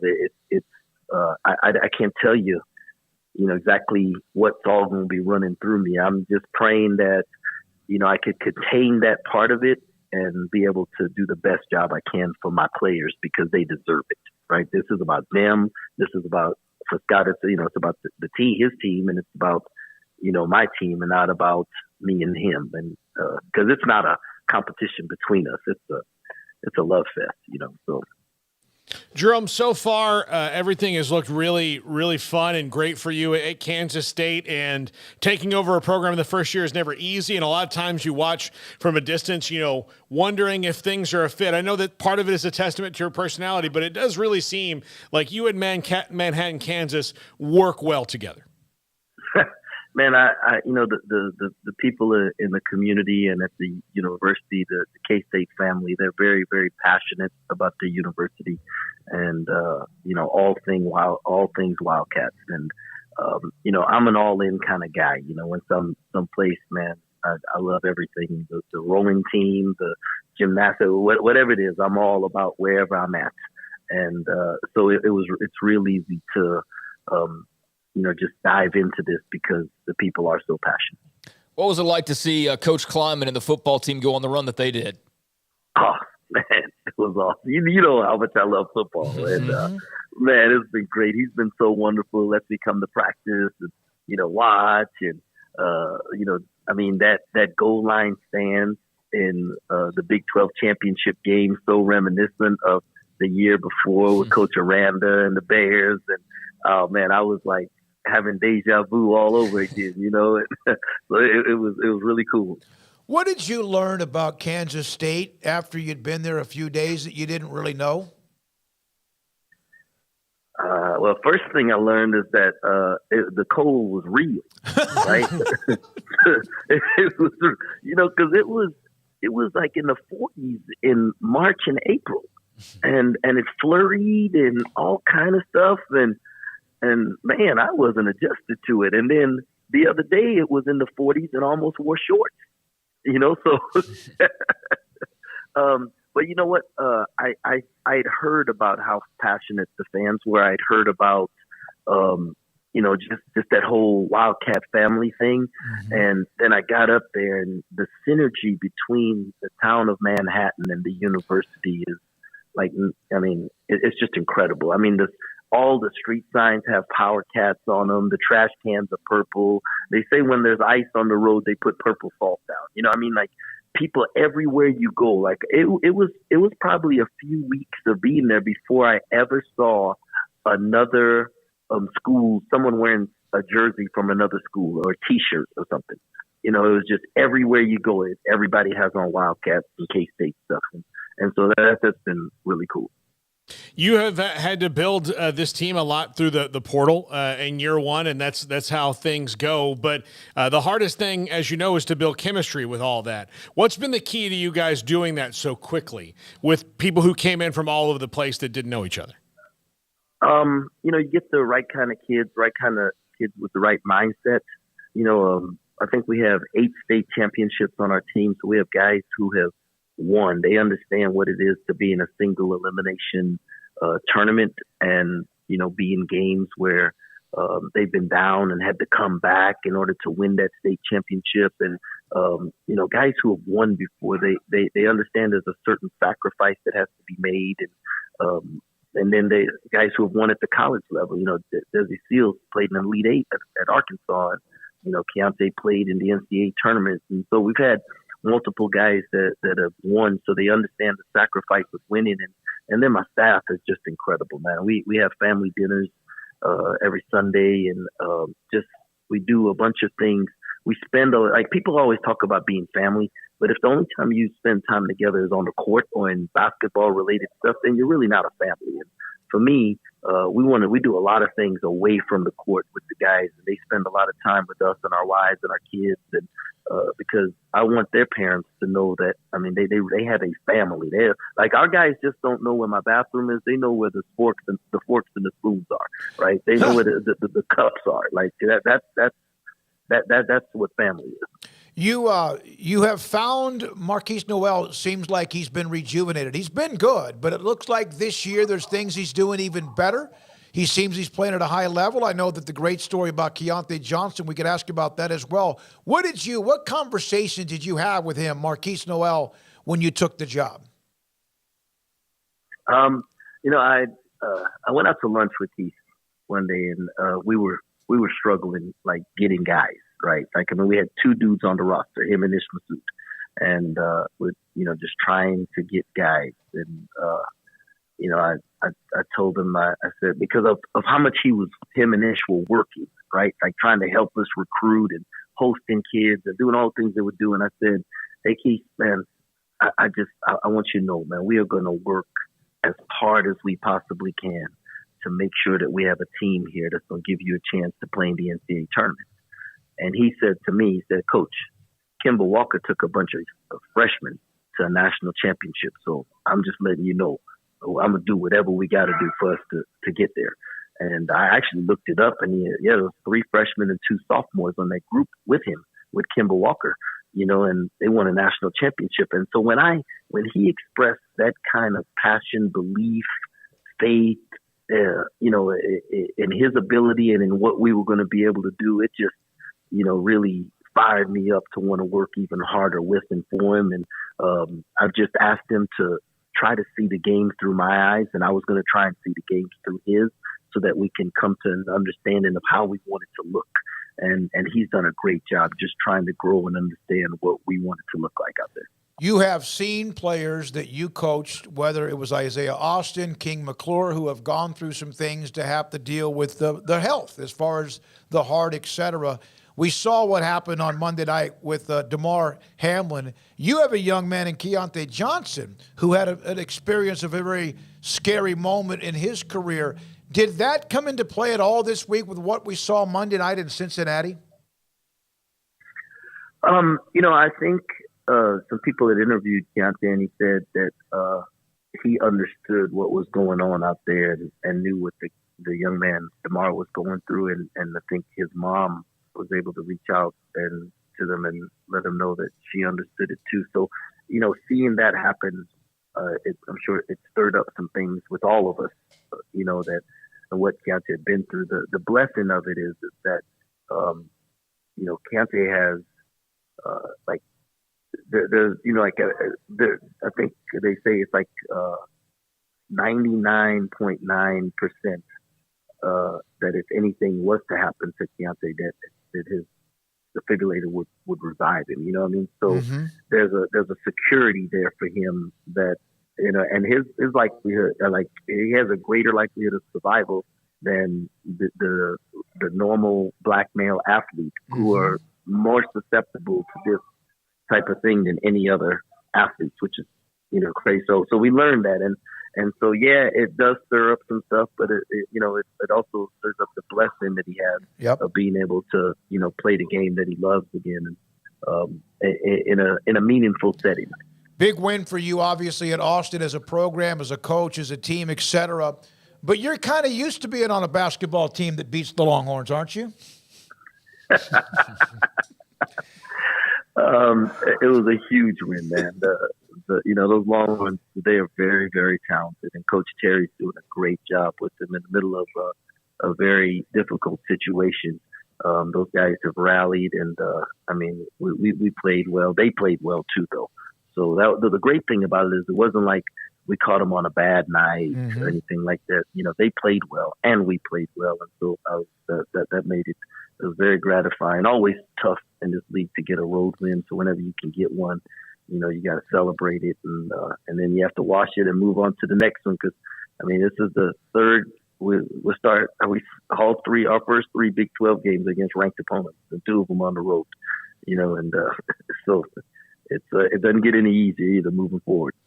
So what stops that you missed, being away for the last few months, did you hit on the Jerome Tang return tour to Waco? Well, we got some Papados in Austin. McKees hit his half-court shot, so they wanted to go to Ruth Chris for his birthday. Okay. So we did that. Got some Fuego because, the tortillas here are just incredible. I haven't found a good tortilla spot yet out there. I think I'm going to have to learn how to make them and start making my own because, they don't have an H-E-B up there with the, the nice buttery tortillas. So that's the thing. We're going to Buzzard Billy's tonight. And so it's been a lot of fun. We're going to get some Georges before we head out of here. And so I'm excited. Coach, you obviously know this Baylor team pretty well. You had a big hand in it all coming together and just the last several years, obviously being on staff. When you look at this team, they've obviously struggled here and at times throughout the season, but most recently a tough loss. What do you see from this group when scouting them? And I see probably the best collection of guards in the country, from very physical and talented forwards. A lot of experience, and this league, you can be prepared and play well, and still not win, right? And so like every possession matters, and so you get hats off to TCU is playing at a high level right now. Going to Iowa State, sellout crowd. On the road, it's just tough. So, they are really talented, and the thing for you guys that you can rest assured of is that staff over there, they're not, pointing fingers at the problem. They're finding solutions, and that's what made us a great staff. That we moved on to the next thing and figured out how to fix it, and for sure they're going to fix it. I hope they don't fix it by tomorrow night, but. We'll go see.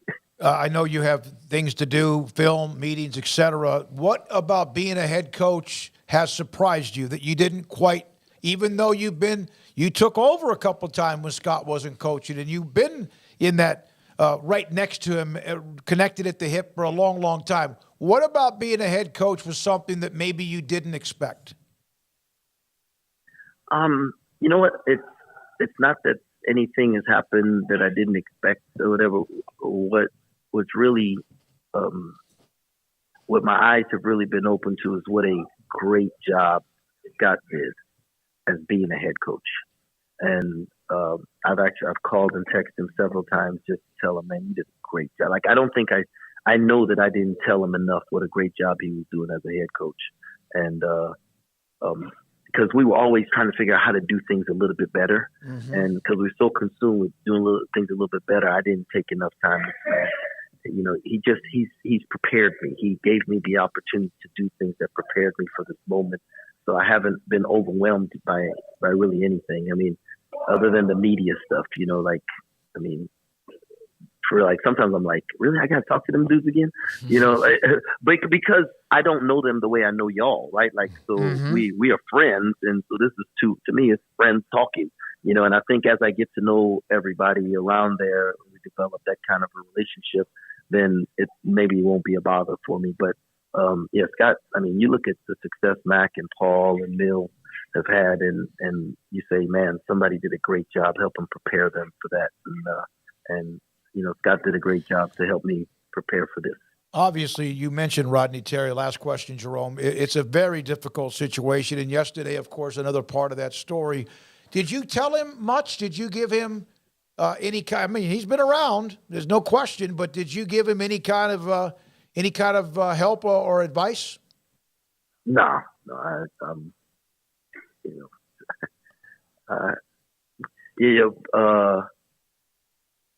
Unwanted advice is like, it doesn't do any good. So, if he ever called me and wanted to ask some questions, I'd be more than happy to help. But he's been a head coach before. He's been in situations, and I know he's going to do a great job.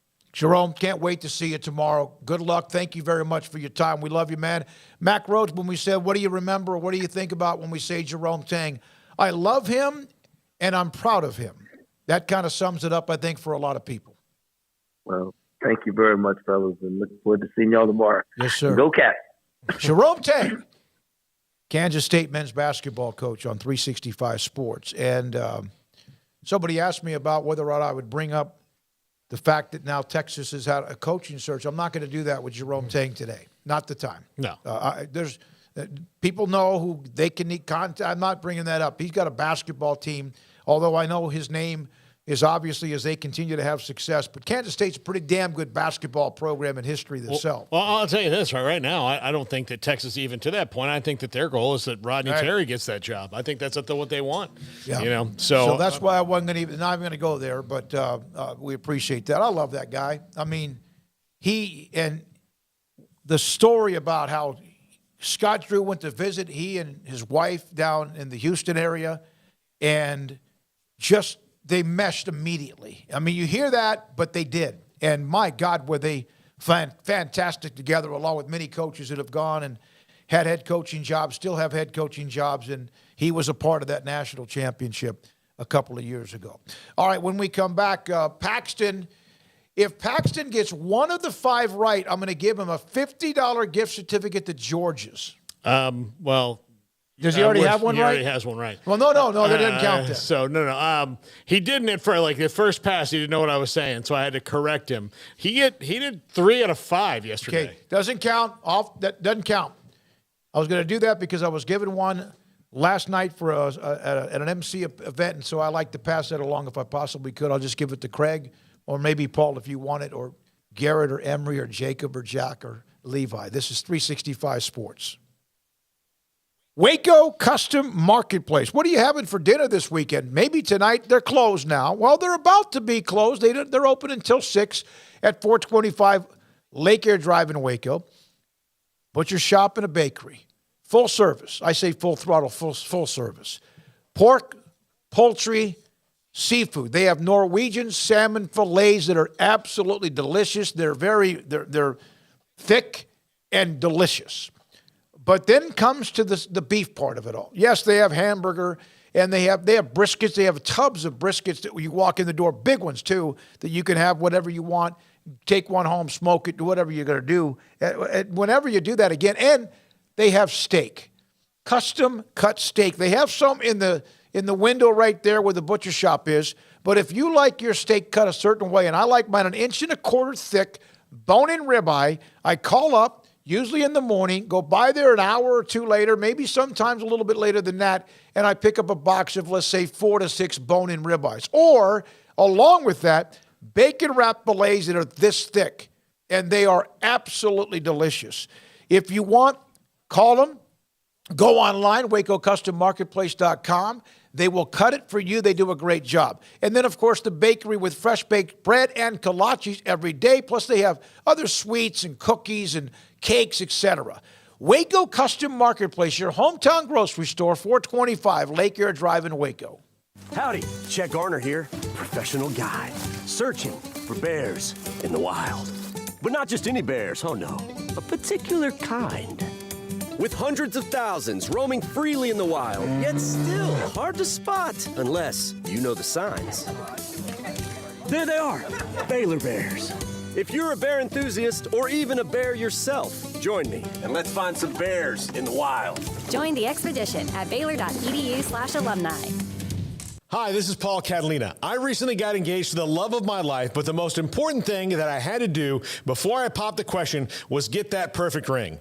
And I know nothing about rings. So I went to the wedding ring store, Boozer's Jewelers on Valley Mills Drive. I knew I needed a custom design, and that's exactly what they do. 9 out of 10 of their engagement rings are designed in-house. The entire process took less than a month, and they were great every step of the way. Great options on financing, excellent selection, and talented designers. My fiance and I get nonstop compliments on the ring. I only deserve credit for doing the smartest thing I could, walking into Boozer's and letting them work their magic. Your one-of-a-kind fiance deserves a one-of-a-kind ring, and that's what you get at Boozer's. Boozer's Jewelers, the wedding ring store on Valley Mills Drive.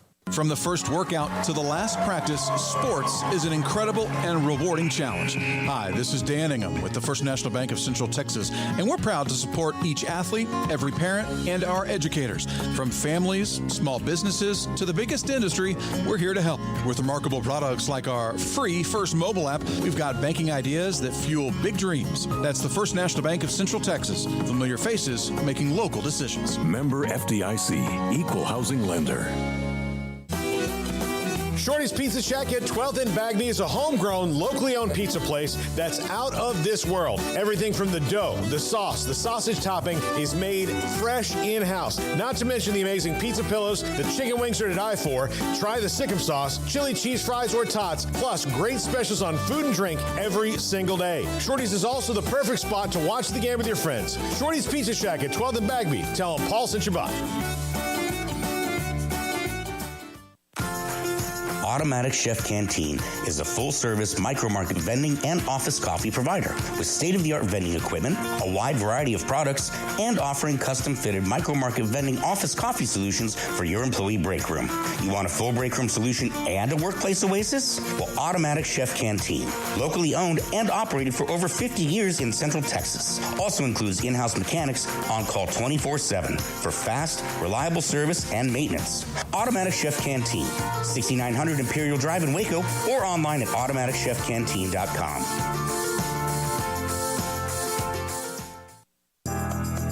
Riverbend Liquor and Wine, Lakeshore Drive and North 19th Street, right behind the bank, is a hidden gem in Waco. If you're a fan of bourbon, especially local Texas bourbons, that's where you gotta go. Balcones, TX, Devil's River, whatever it is, they've got it. Riverbend Liquor and Wine, plus the best selection of craft beers in Waco, seasonally churned out throughout the year. Whether it's spring, summer, fall, or winter, Riverbend Liquor and Wine, best selection of craft beers, a speedy drive-through window, and excellent customer service. Find out more on Instagram or just go by and see them. Lakeshore Drive at North 19th Street behind the bank. This is Paul Catalina's Top 5 at 5:55. Top 5 players are the biggest shoes to fill in 2023. This is not the players that's leaving. It's the players that are replacing them, but we'll go through that. Just for clarification purposes, there was a little bit of confusion when I teased that on the chat room. But number 5, Carson Beck or Brock Vandegrift from Georgia. Now, 2 years ago, if you told me that Stetson Bennett was going to have some of the biggest shoes to fill in the country when he leaves, I'd have been like, no.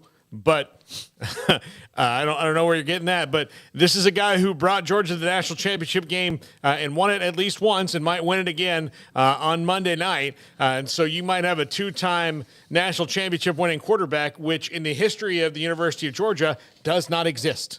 And you know, they've got Carson Beck. The Brock Vandegrift was a super, super blue chip recruit. So, you know, they've got options. I'm just, you know, we haven't really seen much of either of them at all. And so I don't know, you know, what nobody knows really what we're going to see when they take over. They're stepping into a great situation, but still huge shoes to fill now that people in Athens and in the Georgia fan base realize that they can reach the mountaintop. Yeah. Brock Vandegrift, remember when he was an Oklahoma committed at one point in time? Two guys who've, you know, got big expectations in store for, you know, a quarterback battle. Obviously, it's going to be coming up. So, interested to see how Stetson Bennett, you know, finishes up his career. But what a great story. I'm sure there'll be some, like, Disney-type movie if he wins, you know, on Monday to, you know, from walk-on to, you know, whatever. Yep. That we'll see. but they'd be deserved. I think the Heisman thing, I was never on board with all of that push there by, a certain segment of probably mainly Georgia fans for him to be there. I didn't necessarily think that he was deserving of an invite, compared to some other guys. But I don't say that to dismiss him as a player. He's part of the reason they won the other day, and a big part of the reason why they are where they are. Obviously, he's got a lot of talent around him, but he could very well be the guy that wins or loses this game for them. Yeah. If he goes out there and pulls a Michigan, throws some balls the way of, Tre'Vius Hodges Tomlinson, then TCU will make him pay. So he's going to have to be good no matter how good all the guys are around him. Okay, which of those two has a name that's best to replace the name of Stetson Bennett? Vandagriff. Yeah, Vandagriff. Yeah, right there. So, no offense to Carson He's a Beck, Georgia guy, right? Brock Vandagriff is from Bogart, Georgia. Yeah. Number 4, Ruben Owens, true freshman, come in at Texas A&M. He has to be one of the guys who replaces the only thing that worked on offense at all for A&M this year. Now, look, I don't think he's at all daunted by that task. I think he welcomes it. He seems to be that kind of a dude. But even still, the new offense under Bobby Petrino, the only thing that worked was Devin Achane. He's going to the NFL, and based on the way that running backs kind of are used now, I think he's going to be a pretty darn good NFL player, and that he can do a lot of different things. So reminds me a lot of Tony Pollard, as a matter of fact. Christian McCaffrey, kind of that kind of back you can line him up all over the place. But Ruben Owens has big shoes to fill because, it might, for a little bit, be all in the running game, him and whoever else is back there. Yeah, Ruben's R-U-E, by the way. R-U-E? Yeah, okay. Because somebody will bring that up. Yeah.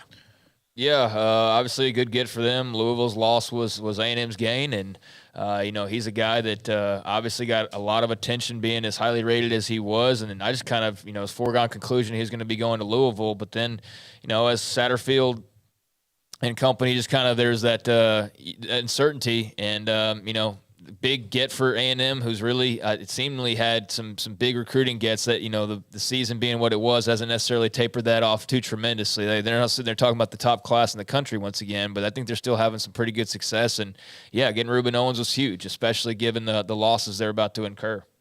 Yep. By the way, Paxton, you got 2. You got 2, Paxton. Number 3, one of the ones that Paxton got, Jonathan Brooks at Texas.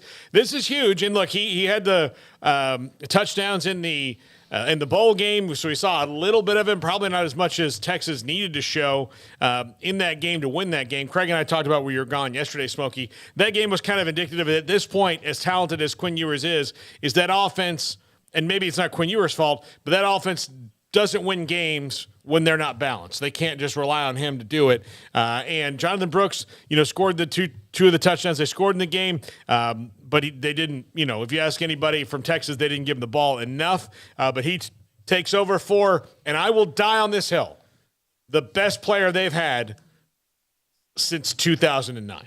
Colt McCoy. Since that Colt McCoy, that team that lost to Alabama. You said that yesterday. I was like, wait a minute, but you're right. No, they've had since that team left, since those guys lost to Alabama, since that's been over, Bijan Robinson is the best player they've had. Yeah, and he's I enjoyed talking to him. Craig and I got a chance to visit with him. I bring that up because it was so much fun. Classy kid. What about the young freshman coming in, the running back, this Baxter? But I think Jonathan Brooks is going to get the first crack. He's really good. Obviously. He scored in the damn bowl game. He did, yeah. So he's going to get credit, and I know that they've had, but part of the thing is, and the reason I can say that is, part of the thing you judge is how hot people have been after Texas players, at that next level. Well, since that 2009 team, that has been dwindling, to where there's not a lot of Texas players in the league right now, which is kind of hard to believe. So Bijan, for them, they hope he starts a new trend. But, Jonathan Brooks has to replace, a really, really great player that Texas had that was underutilized in the other part of his career. Yeah, and Paxton brought up Trey Wisner. I think Trey Wisner is going to be used in many different ways, like a Swiss Army knife, because he's got such unbelievable speed. I don't know about how much they'll use him as purely a running back. Probably a lot of jet sweeps or screens or whatever they do with him. He's really good. But I don't know about being a pure running back at Texas, and I could be wrong. Yeah. Number 2, Jaden Milroe at Alabama has to replace the Heisman Trophy winner and Bryce Young, a guy who won a ton of games, who's going to be the first pick in the draft. And he played a little bit this year. They have Ty Simpson behind him. They've got 2 true freshmen coming in. So the players coming in for at quarterback for Alabama when the spring starts will be a redshirt sophomore in Jaden Milroe, a redshirt freshman in Ty Simpson, and 2 true freshmen that they have coming in, from this signing class. So there's not going to be a lot of experience back there. And I thought for a minute that they might add a transfer quarterback, but it doesn't seem like that's kind of in the offing for them right now because, again, they didn't have a lot of experience. And I do think that, when Nick Saban gave Jaden Milroe the start, it means to me that he believes in Jaden Milroe enough to let him do that. So, and not take a chance. So. Has to protect the football, right? Yeah. Jalen. They screw this up. So. Yeah, Jalen Milroe, but he's a guy obviously that's got a lot of talent, and they're going to have a good little competition there in Tuscaloosa, and I think we all know from his background he's a tremendous athlete, but we also know that doesn't necessarily translate to great success, especially at a place like Alabama. So yeah, he's got his work cut out for him, but obviously a guy that there's a lot of expectations for, and stepping into some huge shoes, man. I mean that Alabama quarterback, that Alabama machine in general, but especially looking at the quarterback position, they've churned him out. So yeah, he's a guy I'm excited to see more of, and we'll see what kind of 5-star status he can live up to. But following Bryce Young is going to be no easy task. Yeah, I swear to God, I Googled that. I swear to God. You know what? If you had a real computer. Yeah, I don't know. I really don't even want to post this. I'm so pissed about that at myself right now. Well, I don't think you should. Chandler, it was funny because you said it like 4 times. Like you said it once, and I was going to correct you. I'm really mad, and I'm about to punch myself in the face. No, your face is turning red. I'm mad at myself. I'm really mad and humiliated. I'm like ridiculously humiliated. We all look a little tinted red. Actually, this is Chenandler. Yeah. I'm just kidding. That's it. Whoa! Go! Good night, everybody. Chandler Morris, TCU quarterback. You've been great. Chandler Morris, TCU quarterback, replacing the Heisman Trophy runner-up. Get your butt back here. This is good. I think this segment needs to be posted just so we can see a little bit of a. And you're pretty good about temper tantrums. What? Pretty good about them? We were just having fun with you. I'm not. I'm mad at myself. When he said that, I was like, "Oh, you gotta be. Honestly, I'm gonna say this right now. I'm gonna curse. I said, "You gotta be shitting me that I did this again." Oh my God! I was like, "You gotta be." And look, I pride myself on spelling, but a lot of this is copy and paste, and you're doing things. And I googled, and I swear to God, I thought his name was Jaden, and F me in the B that it's not. So. I am ridiculous. I don't want this to go on the internet again. I know what it's probably going to because I'm making a gigantic fat white asshole of myself. But I can't believe it. Chandler Morris has big shoes to fill because there's never been a TCU quarterback like Max Duggan. What? But that doesn't really matter. So TCU? Davey O'Brien, Sammy Ball. Okay, there's not been a TCU quarterback in our lifetimes like Max Duggan. That could be my lifetime with Sammy Ball. There's not been a TCU quarterback who didn't have to use a white and black restroom at one point in his life. I mean, oh dear God. Do you have a doobie you could smoke after the show? Yeah. So this one went off the rails. What did you say his first name was? Chenandler. Yeah. Yeah. Chenandler Bong Morris. Yeah. I was like, when I looked at the screen, I was like, you got to be kidding. The reason why you cannot post this is not because of anything you said a minute ago or the chair falling. That needs to be posted. It's because as good as this list was, everybody will just point out the fact you misspelled like 4 names. Two. Let's get it right. Let's get it right. No, I didn't. That was just Craig saying that, and I thought, oh my God, I did it again. And because I was convinced his name was Jaden, and when I Googled, I was like, Jaden or Jalen. I put in Jaden Milroe, and it popped up on Google. So I was like, okay, good. It's all good, Paul. Great show. That was hilarious. Paul just went full Italian. Yes, sir. Thank you, gentlemen. Sick 'em. If you've never made a mistake, you aren't doing anything. Spelling is hard. Yeah, it is, apparently. Go home and sip on that rumble, Paul. Yeah. Yeah, not to get too serious in light of this, but I mean, Chandler Morris was a starting quarterback for TCU when this year started, and he got hurt, and Max Duggan became a story as a result, and who knows how quickly we would have seen him or not. Obviously, Chandler Morris made a big impact on Baylor's playoff run last year. I mean, they don't lose that TCU game. They're, I believe, in the playoff, right?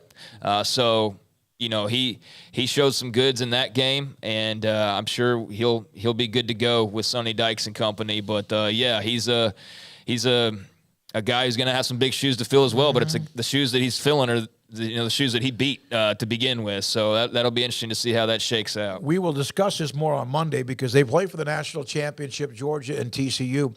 But both quarterback stories are fantastic.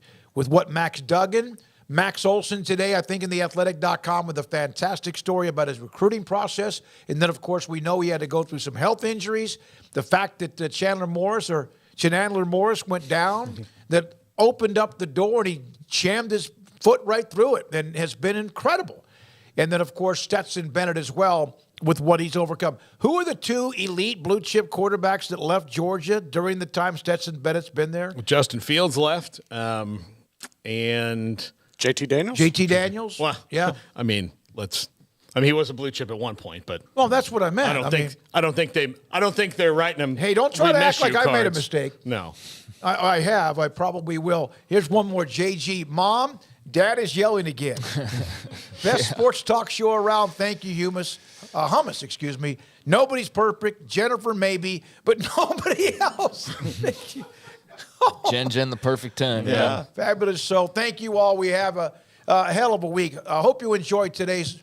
All the guests just kind of came together. Full throttle Georgia TCU coverage on Monday in their championship game. Garrett, thank you very much. Emery, Levi, Jacob, Jack. Tomorrow at 5, Baylor and Kansas State. The women on the road against Kansas. Also, tonight, 10:30, the CW channel. All the segments we can get in, as long as we get in that last one with Paul, and we'll be rock stars. Thank you. It's on network television. Paul, Craig, I'm David Smoak. Good night. Thank you to our great sponsors, and have a fantastic weekend. This is 365 Sports.